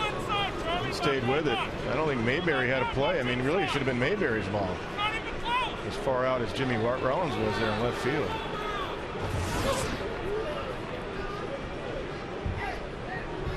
One out with a runner at second. Or 2 outs, beg your pardon. The pitch to Pena is inside. 2 balls and a strike. Longoria retired on that ball caught by Rollins. in left field. So now it's 2-1 to count to Carlos.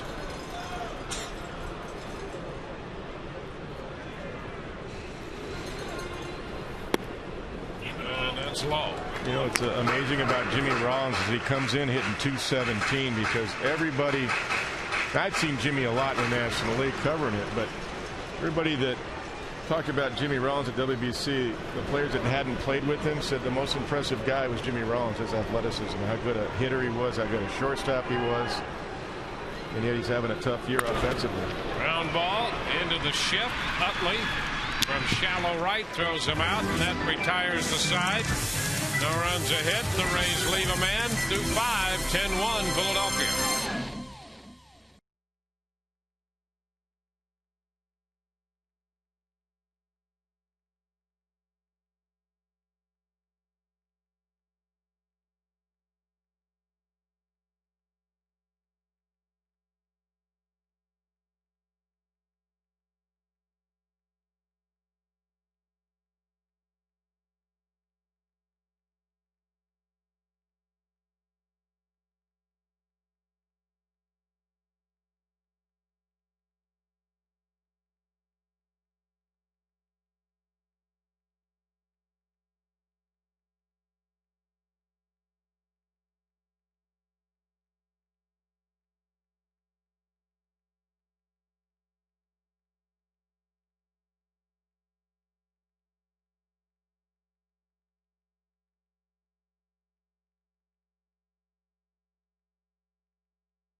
Baseball tonight on Sun Sports, brought to you by Aflac. We've got you under our wing. And by Subway. Play hard, eat fresh. Back at Tropicana Field, first game of the homestand. Carlos Ruiz, the catcher, leads off. Winston Abreu on the hill for the Rays, and the pitch is high. 1 ball, no strikes. 61 strikes. Rollins next, and then Victorino. Shane Victorino due to hit third. That's a strike. 1-1. Ruiz an RBI with a ground ball to the shortstop in the fourth.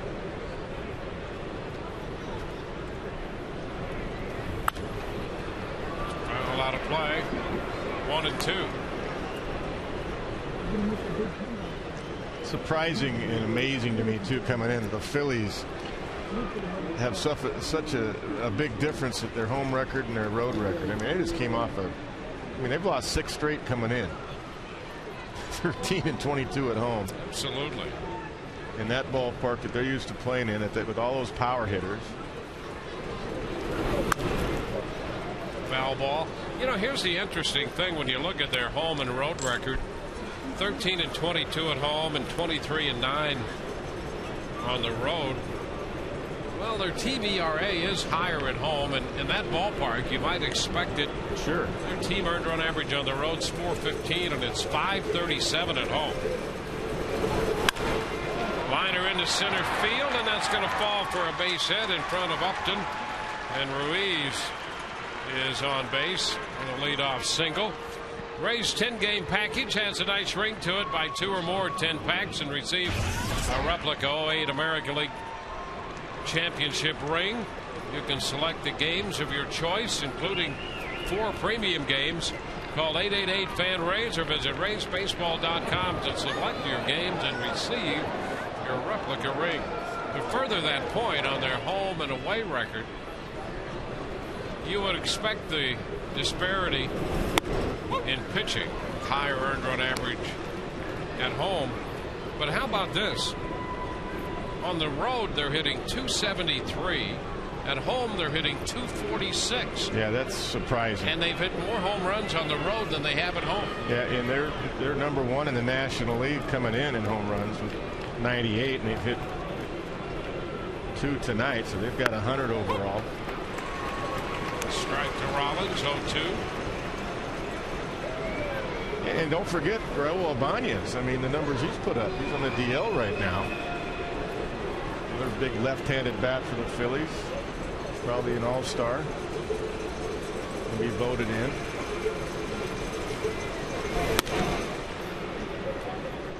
One ball, 2 strikes.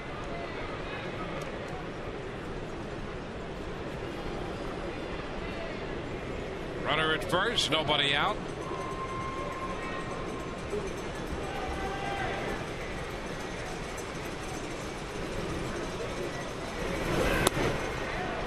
This pitch is down. Yeah, you know, if you look at all the numbers of these two clubs offensively, we talked about it at the outset with the Rays with over 400 runs scored, leading the major leagues in runs scored. And the Phillies first in the National League in home runs and second overall in runs. Ground ball headed toward the middle. That's Bartlett stepping on the bag and throwing to first to get the double play. Bartlett to Pena. Rollins grounds into the double play to erase that base runner. When you look at slugging percentage in the American League, the Rays have 3 of the top 10 in slugging percentage. Zobra's leading the league. Then you have Longoria 5th and Pena 9th. And so far tonight, Jamie Moyer, the 46-year-old left-hander, has checked the Rays sluggers. Meanwhile, the Phillies come in with 3 of the top 10 slugging percentages in the National League. Right. Ibanez second to Albert Pujols, and then Howard and Utley. Howard's 8th and Utley's 10th in the National League in slugging percentage. So there's a lot of power in both these lineups. 2-0 the count to Victorino. You know, and the Phillies have some speed too. I mean, they'll run. I mean, Victorino can fly. Jimmy Rollins, when he gets on, he can fly. Jason Worth likes to run.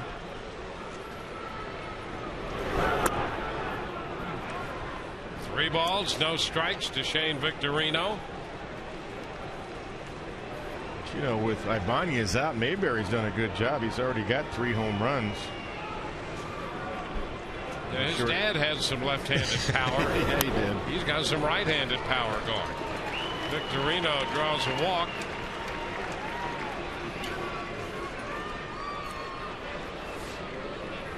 Ibanez has been so good for them offensively. Look at that, 59 runs batted in, 22 home runs. And Brad Lidge, with that sprained right knee, is supposed to make a rehab assignment for their Class A Clearwater club.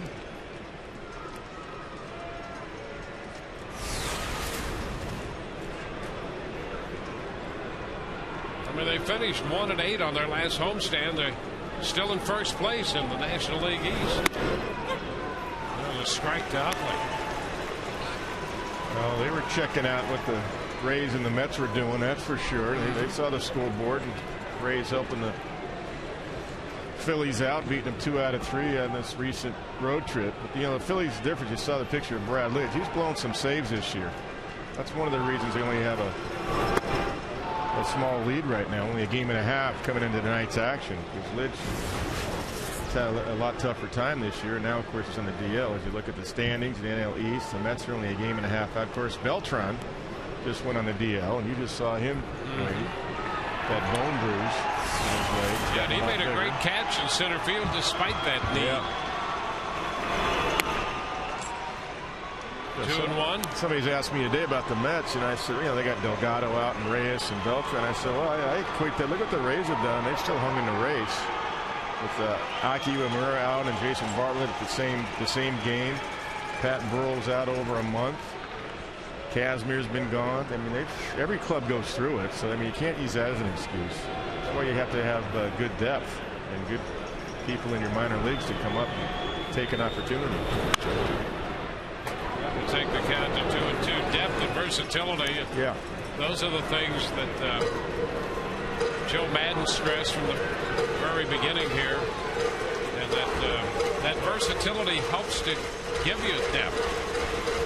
And you know, BJ's coming off the shoulder injury, and now last month, like you said, he's been hitting over 300. I think just good things are coming, and Rays just have to hold it down here, you know, leading up to the All-Star break where they're still within striking distance, which I believe they will be. 2-2. That takes care of Utley. And the Phillies here in the 6th. Bottom of the frame coming. It's still 10-1 Philadelphia.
Game 3 of the World Series. A lot of rain at Citizens Bank Park in Philadelphia.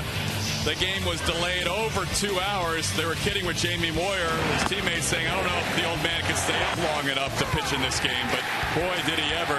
Jamie Moyer went 6 1/3 innings, allowing 3 runs, and then a little dribbler down the third baseline scored the winning run for the Phillies in Game 3. And that was a big shift in the World Series there with Matt Garza versus Jamie Moyer. Some people felt advantage Rays. As it turns out, the Phillies would take the 2-1 lead in the series and go on to win the series in 5 games. Guys, back to you.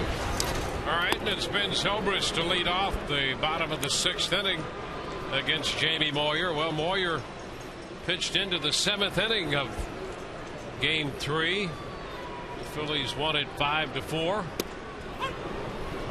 He's working in the 6th inning here. 1 ball and 2 strikes.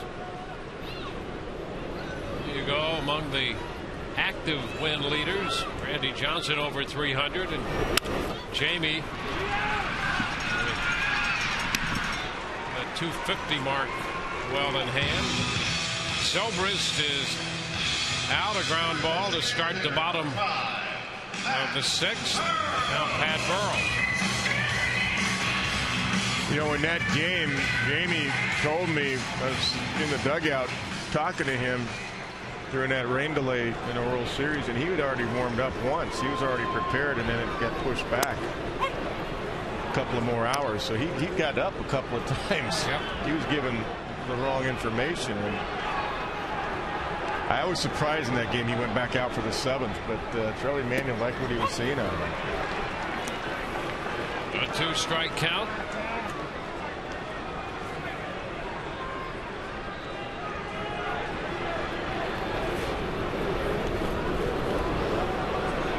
The count to Pat. Matt Garza worked 6 innings in that game for the Rays. Struck out 7, walked 2, gave up 4 runs.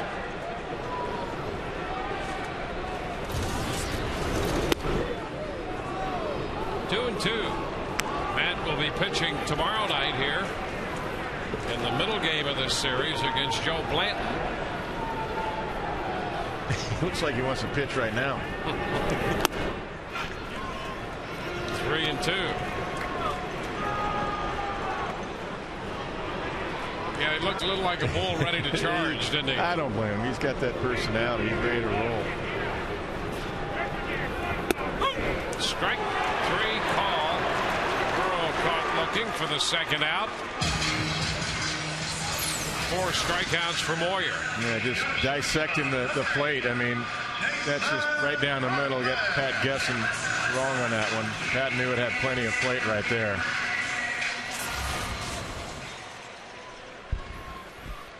Well, here's Jason Bartlett. Bartlett's a bit of the good news out of this game for the Rays. That RBI single in the 4th, extending his hitting streak to 17. 1 strike to count to him. Quentin McCracken has the longest hitting streak in Rays history. That's an 18-gamer. 2 strikes to count to Bartlett. You know, I was talking to Joe Madden about that small ball drill he does just the other day, and he said Jason takes batting practice like with a 36-ounce bat, 36-inch bat, so he can be quick like that. He lifts it into left toward the line. Mayberry over to make the catch, and the Rays are up and down 1-2-3 through 6. 10-1 Philadelphia.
On to the 7th.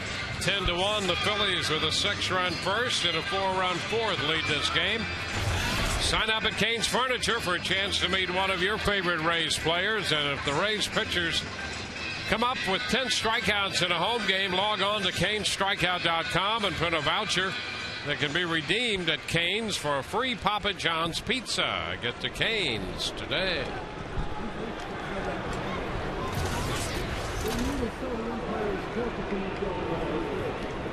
Here's Ryan Howard leading off the 7th. The pitch is outside.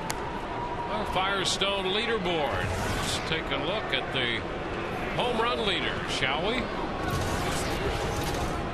Albert Pujols, 26, leading the big leagues. It's a little bouncer down the first base side, handled unassisted by Carlos Pena, who leads the American League with 22 home runs.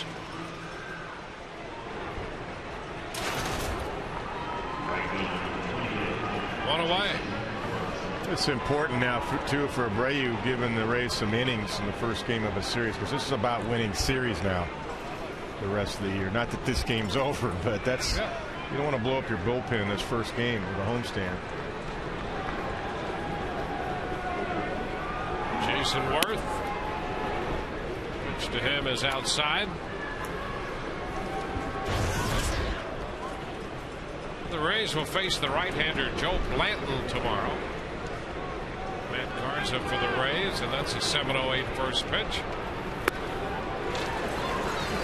Be with you on Fox Sports Florida tomorrow for that pitching matchup.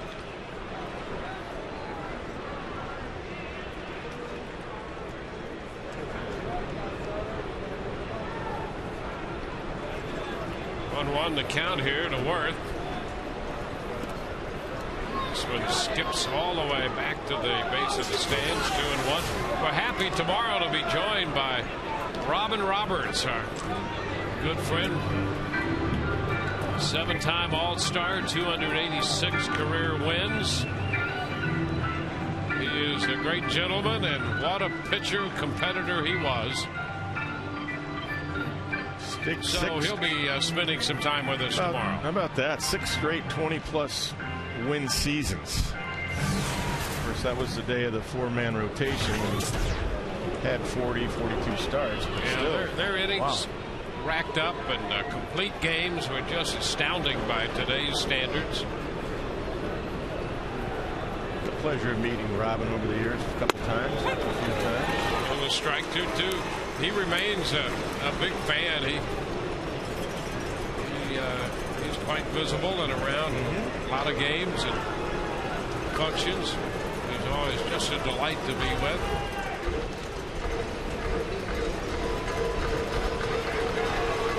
Two and two.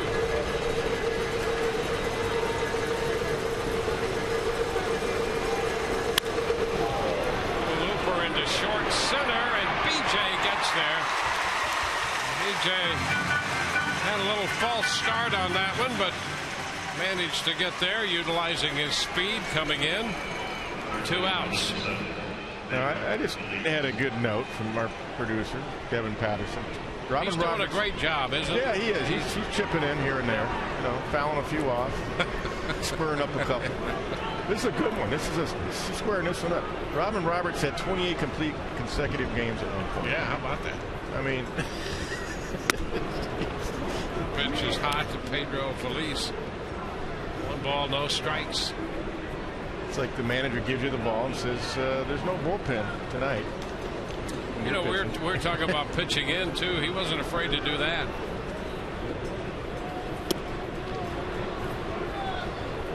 Two and 0.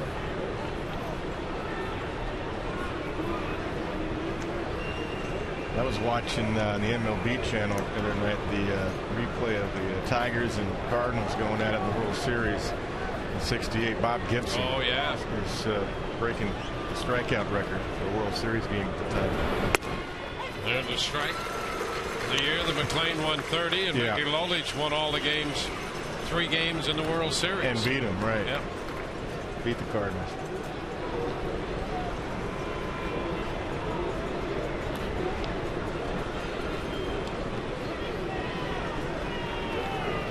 On the count. Fly ball back into center field. Upton is there to make the catch. 1, 2, 3.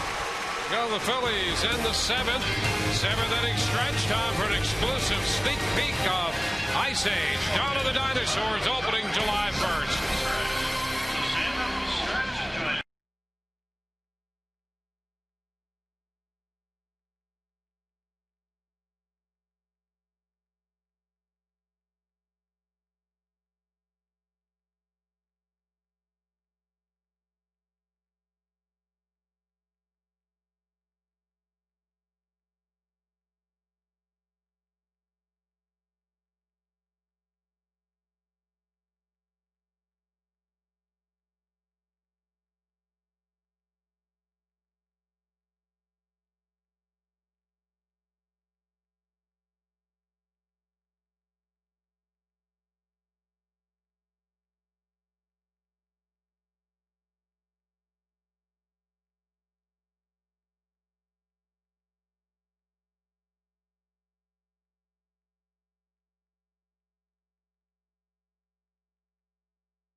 AT Rapid Rewind.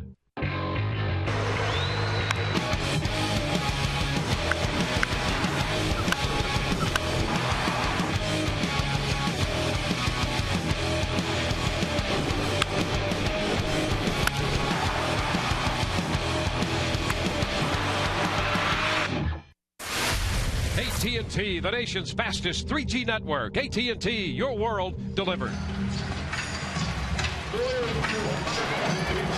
10-1 the score as this game moves into the home half of the 7th inning. The Rays will face a new pitcher. Tyler Walker takes over for Jamie Moyer. Moyer just a little over 100 pitches, worked 6 innings tonight. Now gives way to the right-hander. Gabe Kapler will face him. Pitch is a strike at the knees. Tyler Walker in 3 games, just a 2 2/3 innings right now. Nothing across yet as far as scored upon. Foul straight back. 0-2. I had to look this up. Now, Robin Roberts in 1952 had 30 complete games.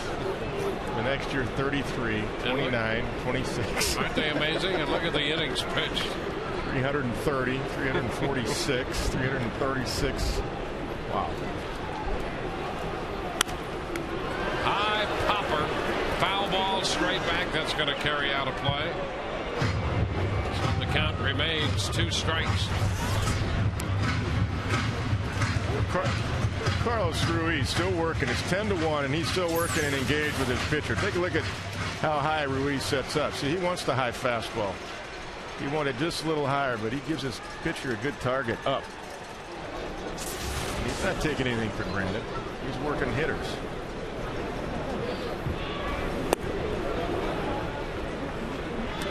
One ball, 2 strikes. Yeah, Ruiz is engaged even at a 10-1 ball game in the bottom of the 7th inning. And that's what the pitchers love about this guy. There's a strike. Kapler is called out on strikes. One away in the bottom of the 7th inning. I mean, they worked that sequence like it was a 2-2 tie right now to keep Gabe Kapler off base. Up with the fastball, away with the breaking ball, and then paint on the inside corner. Well, pitchers love those catchers who are right there with them. And, you know, catchers, they don't have to hit a ton. I mean, pitchers, you know, they're just famous for loving catchers who, even though they may only hit 230 or 190, when they're with them behind the plate, I mean, what a value they are. The Philly staff loves this guy.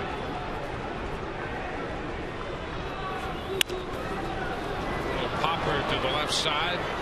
Felice is there, and Navarro is the second out. 2 gone.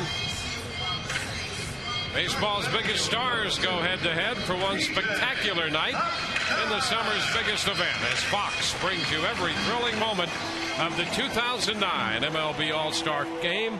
Coverage begins Tuesday, July 14th, live from St. Louis at 8 p.m. Eastern, only on Fox. Joe Madden will be managing the American League team. Who all will be there from the Rays as Upton grounds one up the middle. BJ has his second hit. And Joe had made a couple of picks on his staff. Aside from the Rays staff he'll take with him. Don Wakamatsu, Trey Hillman. They will join the Rays staff. A couple of good young manager lifers get a chance to coach in the All-Star game. Those are some nice choices by Joe Madden. There's Carl Crawford. Pitch is down. The Rays staff will be going. Madden's staff and Scott Kersey, the Rays bullpen catcher, is going to be headed to the All-Star game as well. He's serving as the enforcer and protector down there right now in the bullpen. There's some action. And in fact, I think he's going to do some catching in the home run derby. He's in full gear right there. Well, that's a good job. Everybody's going to see him on national TV for about 8 hours. Isn't that an event about 8 or 9 hours? Doesn't that go into the next day? Yeah, well, that's that home run derby. Yeah. Some great national exposure there. It is. Scott Kersey. He might get an endorsement or two out. I was going to say in residuals too, because I mean, who could resist him if he wanted to endorse your product?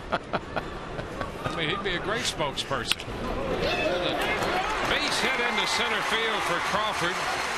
Upton stops at second.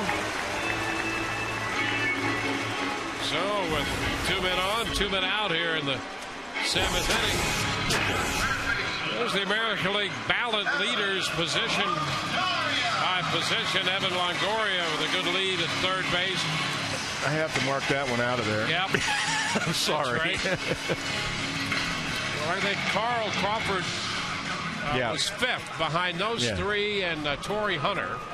So Carl is running 5th in the balloting.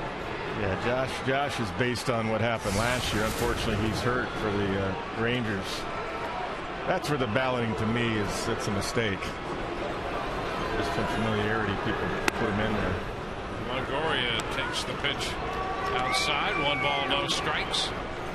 2 men on, 2 men out. So Carl having a great first half. Healthy again. Carl's got to go. Longoria's got to go. Bartlett has to go. We think Zobrist ought to be there. High fly ball to right. Worth is under it. He's got it, and the Rays leave 2. We are through 7. 10-1 Philadelphia.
Ten to 1 as we head into the 8th inning. Earlier we gave you our Twitter trivia question of the night, and that was name the Ray who played on the team that went against the Phillies in the National League Divisional Series, and that would be Gabe Kapler, who was with the Brewers last year, didn't partake in postseason. He injured his shoulder in September, but Kapler was the answer. And so Ryan from Newport Richie was the first to send us a tweet with the correct answer, and that means Ryan will win an autographed ball by Kapler. Don't forget, the Name the Ray giveaway will be going on for the rest of this Phillies series, and be sure to follow us on Twitter at Sun Sports Fox FL and tune in to tomorrow's game for our next trivia question. Guys, we have the fastest Twitters in the nation. I'm telling you, people get these answers in record time. So Gabe Kapler was tonight's answer, but 2 more tries for the rest of the Phillies series to get an autographed baseball. Back to you. Todd, you got a moment? Yeah, right. Why not? How do you explain that? Let's get into some analysis in that area. Yeah, break it down. Well, we have some of our young viewers that are literally waiting for the last syllable to come out of our question, and then they're sending their tweets. Now, some of our viewers, like myself, who's in the middle range there, they can't hit the keyboards quick enough. So they're getting the right answers. They're just not as quick. So kind of the young generation's got the advantage right now. But 2 more days to go, and you never know. Sometimes, it all levels out in the long run. But we have very fast tweets. Back to you. All right, thank you. He broke it down. Well broken down. Yeah, well, I got one thing out of that. As you get older, you get slower. Yeah, quickness is everything. However, we haven't seen that all the time, have we? Oh, well, that's another story. Yes, a wave and a miss here by John Never mind. Jr. Cormier picks up a strikeout in the first man he faces, and it's time for the stay in the game hold of the day, brought to you by Just for Men Hair Color. Just as middle relievers keep their teams in the game, you too can stay in the game with Just for Men Hair Color. Grant Balfour and Dan Wheeler leading the Rays bullpen in the hold department. Coast taking a strike. I need to get Todd a telestrator out there in the stands. You can telestrate that too, maybe. Yeah, I think it would enhance the understanding of what we're trying to comprehend here. 1-1.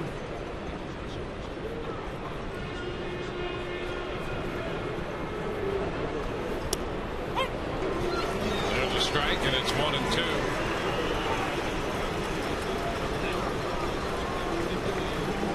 People get on the Rays bullpen, but all they are is 3rd in the American League in ERA. Putting up zeros here since David Price came out.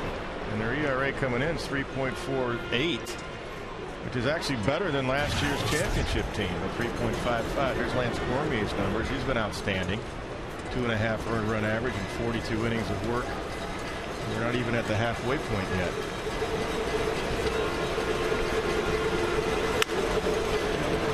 Over the mound towards short. Bartlett with the pickup. Coast is out number 2. Well, you're right. If you look at that bullpen, I mean, J.P. Howell's been so good. His last 14 innings have been scoreless. Dan Wheeler, he has a 138 earned run average over his last 16 outings. Joe Nelson was in a stretch of 8 straight scoreless appearances before he gave up the home run in New York. We know how important Cormier has been to the bullpen. He's been in so many different roles. Grant Balfour, he's been pitching very well. He's coming off, I think, 5 scoreless outings. 1-1 the count. Randy Choate certainly given this bullpen a lift since he joined the club. 1 ball and 2 strikes. I mean, Choate, 12 appearances. The opposition's hitting 133 off him. Oh, they're mixing and matching, and they're getting the job done. And it's when you look at their numbers recently, they've all been very, very good. 2-2. You look at the numbers collectively, and it's the life of a relief pitcher. Earned run average here and there might be higher than they would like, but if you make 1 or 2 appearances and give up 2 or 3 runs, that's going to inflate your earned run average, and you'll work for 2 months to get it down to where you like. Well, what you have to do, and managers do this all the time, they won't even look at the earned run average of a reliever because it's really misleading. These guys have done a great job down there, and you've just got to put that away and look at other numbers to evaluate what they've done. Yeah, you look at the last several outings, like you said with Dan Wheeler, for example. That's what you look at, because if you have 1 bad outing and give up a 4 or 5 spot in 1 inning, your ERA is inflated. Back to the mound, and Cormier has a 1-2-3-8. We go to the bottom of the inning. It's 10-1 Philadelphia.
Car insurance.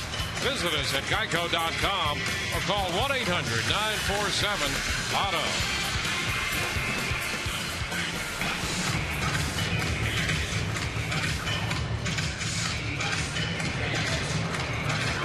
Well, there's a great sign. That would be a great sign to have on Kids Sunday. Yeah, exactly.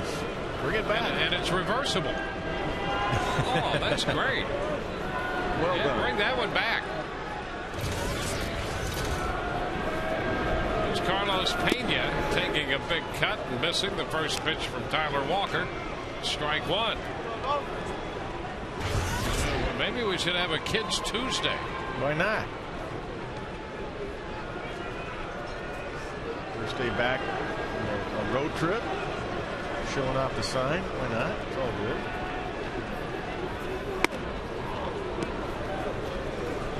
One and one the count. They are. A couple of Rays fans, Crawford and Longoria. You never know. They may be the next Crawford and Longoria.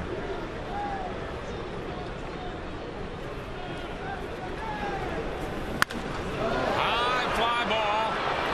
Right center field. Victorino and Worth waiting, and Worth makes the catch. That's out number one in the eighth. Tyler Walker, originally with the Mets. He spent a short stint with the Rays back in '06. Here's Ben Zobrist.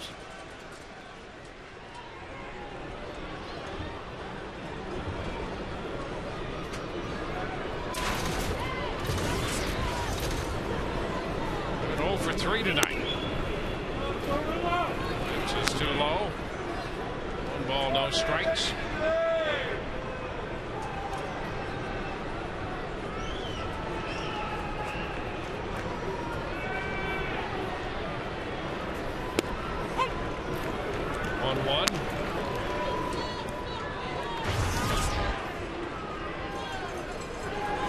Talking about all-stars, I could see 4 Rays at least, including the man right here, Ben Zobrist, as we talked about probably over a month ago, getting on the campaign.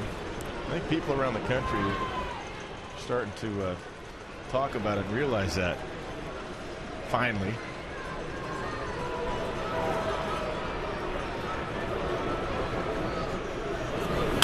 Ground ball, that's going to go through into center field, and a base hit. Zobrist has his first hit, a one-out single. Your designated Well, Ben leads the American League in slugging percentage. Got 15 homers and 42 runs batted in. He's had a great first half. He's had an all-star first half. Well, with Aki out, he's just getting a chance now to play every day at second base, kind of settle into one position for a while. It's Pat Burrell. Pitch is over but low. 1 ball, no strikes. Got to get Pat going. Pat's really important out of this lineup leading up to the All-Star break. Get his back going, get that power swing. Start squaring up some balls. 1-1 count.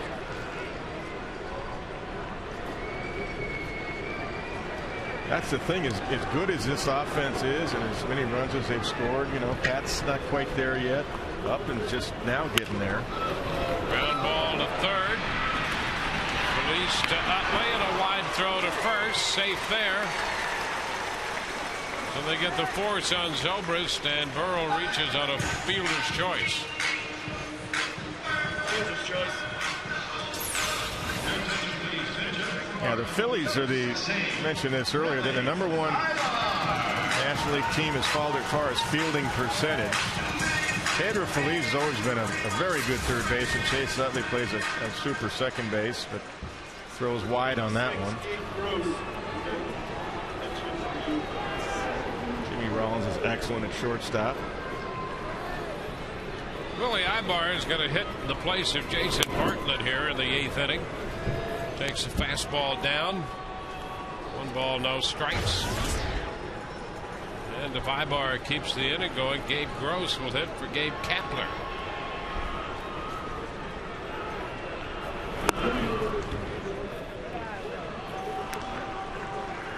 Two 2-0 the count.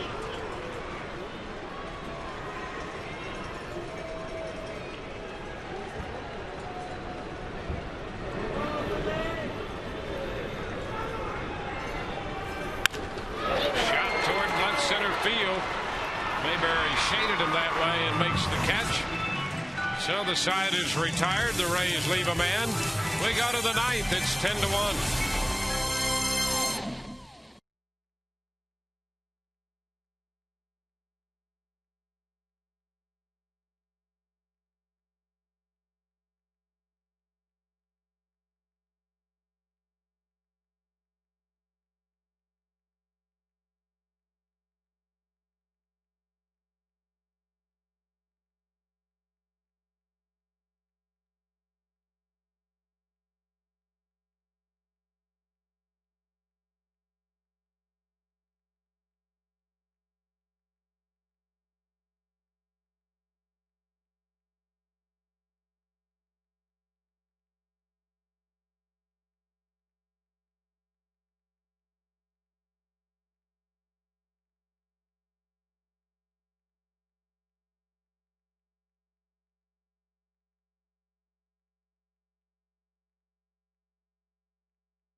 Ten to 1, the Phillies lead the Rays as we go into the 9th inning.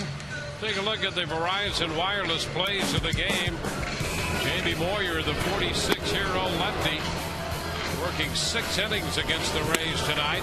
Striking out 4, he walked 3, gave up a run on just 5 hits, made 101 pitches in pursuit of victory number 251. Our Verizon Wireless plays of the game. Pretty much a clinic on repeating your delivery and changing speeds and locating on both sides of the plate. That's Cormier facing the top of the order. Jimmy Rollins takes a strike. Willie Ibar stays on to play second, with Ben Zobrist moving from second base to shortstop.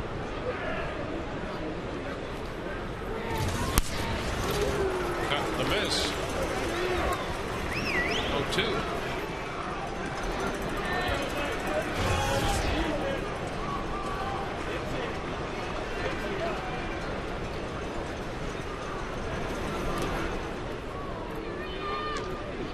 It's a ball and 2 strikes.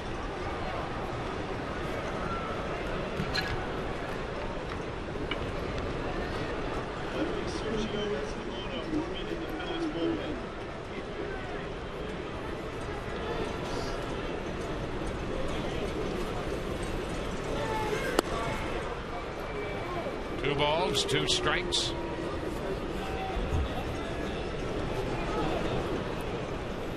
The Rays and the Phillies each have 8 hits. The Phillies have 10 runs, 5 of which are unearned runs. Rays charged with 3 errors tonight. All of the runs charged to Price. 5 earned and 4 1/3. 10 runs total.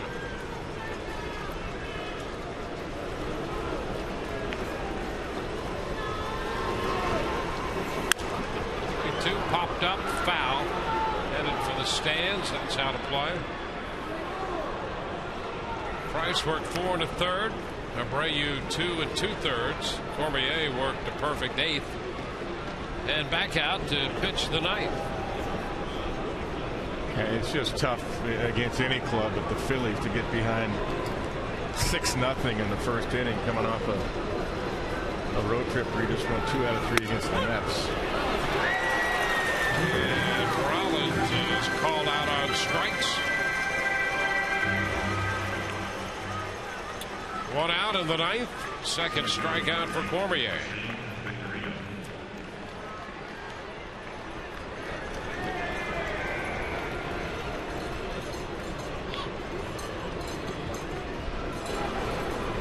Shane Victorino.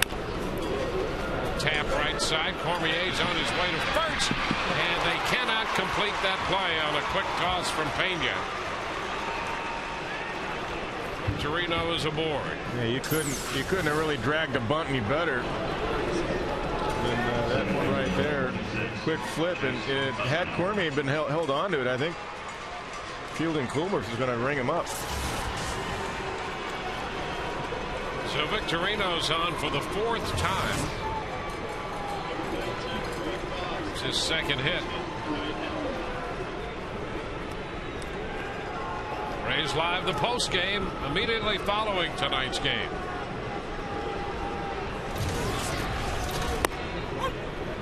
The strike to Utley. Todd Callis preparing for the post game. Yes, he is. That's why he has been silent the last couple innings. He is very intense. He is intense. It's a tap foul off Utley's foot, and the count goes to 2 strikes. I want to hear more about tweets and Twitters and all that. Todd's got a pretty good handle on all that.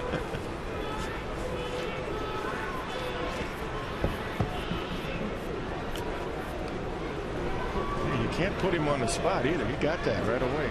Yes. There's no looking anything up. He knew exactly. The one thing I've learned through the years about Todd, he is quick on his feet.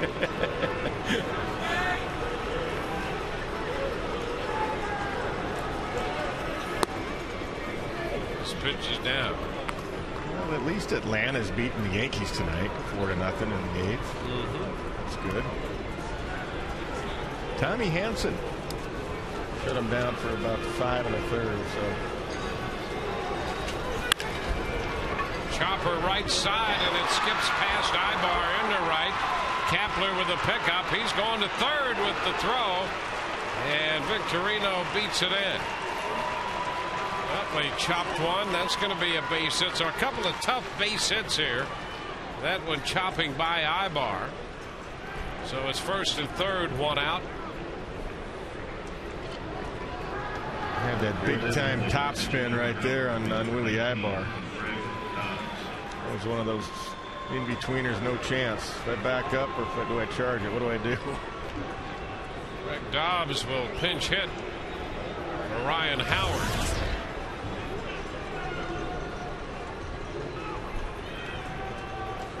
From the Phillies' perspective, the Cardinals have taken a 3-0 lead on the Mets in New York. Phillies started a game and a half up in the East.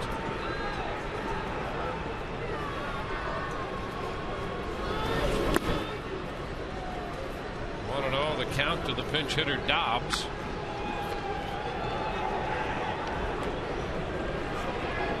It's blocked by Navarro right there. He saved the run. Still working back there.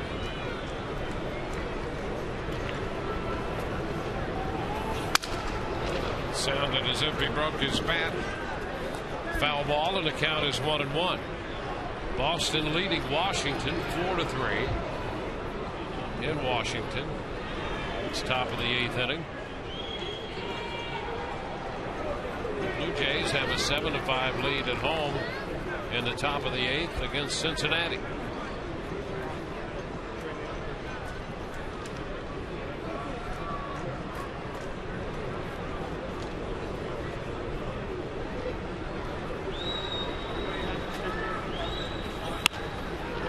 Soft liner to third, caught by Longoria. That will be out number 2. The Marlins have surrendered a 6-1 lead at home against Baltimore. That game's tied 6-6 in the bottom of the 9th inning.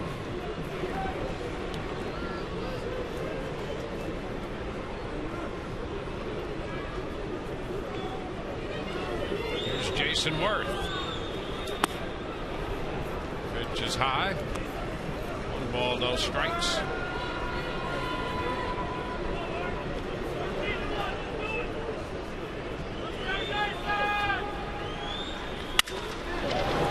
Liner into left, and Crawford's there to catch it. Phillies leave 2. We go to the bottom of the 9th. It's 10-1 Philadelphia.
First game of this 3-game series.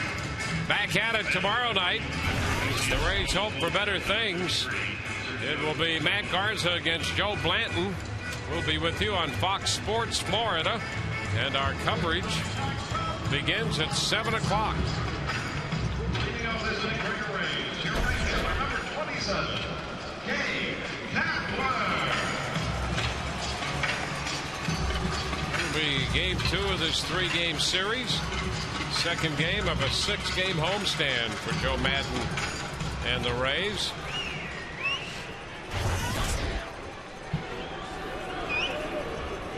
Sergio Escalona makes his 5th appearance. He's 1-0. Gabe Kapler stays on to hit. And he takes the pitch outside.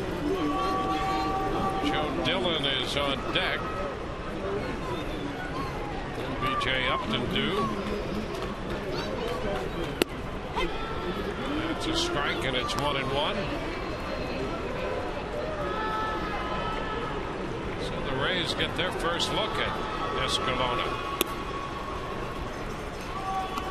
2-1. Nice delivery. Never seen him before. Nice compact delivery. 86 to 91.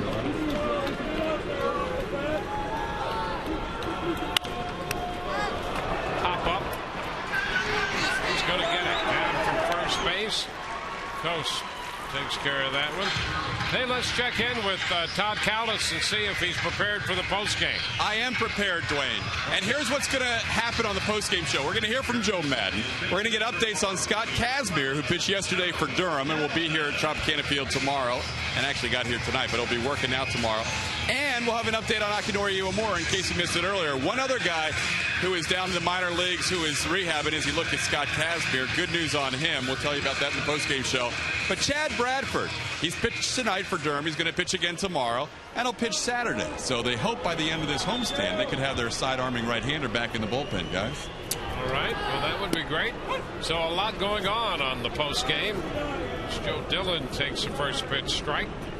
We knew he would be prepared. He always is. Absolutely.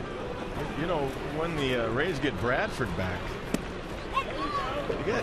I think what makes their bullpen tough is that you don't have any two guys alike. I mean, you know, Nelson's got the change-up. Choate throws from down under a little bit. Brian Schaus, when he gets back, throws some down under. Bradford down under. Dillon up the right side foul. Still two foul strikes. four throws hard over the top. Power fastball, power slider. And Wheeler just paints. Split the fastball and the slider. You got a very diverse bullpen. And J.P. Howell just has big guts. He goes at you with 85 inside, drops a changeup and a curve on you too. You know, the two left-handers that we just saw, Howell and Choate. I mean, you wouldn't have to know that they're left-handed just to see them. That's true. There's a certain sense about left-handed pitchers that you have to like.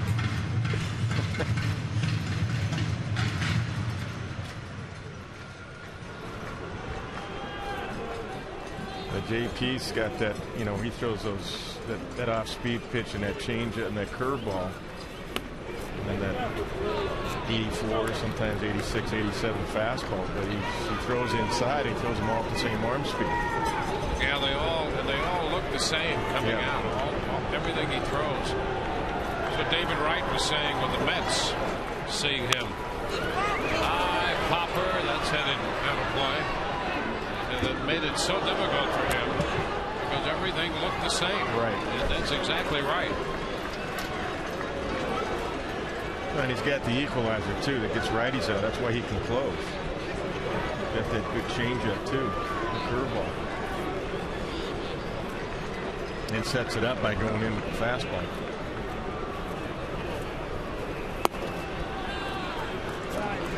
Two.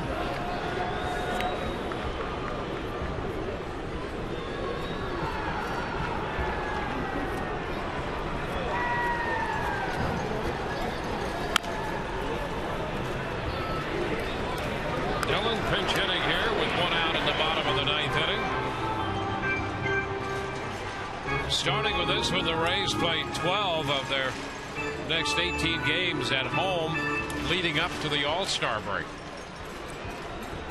So that would be a chance to have a nice little run.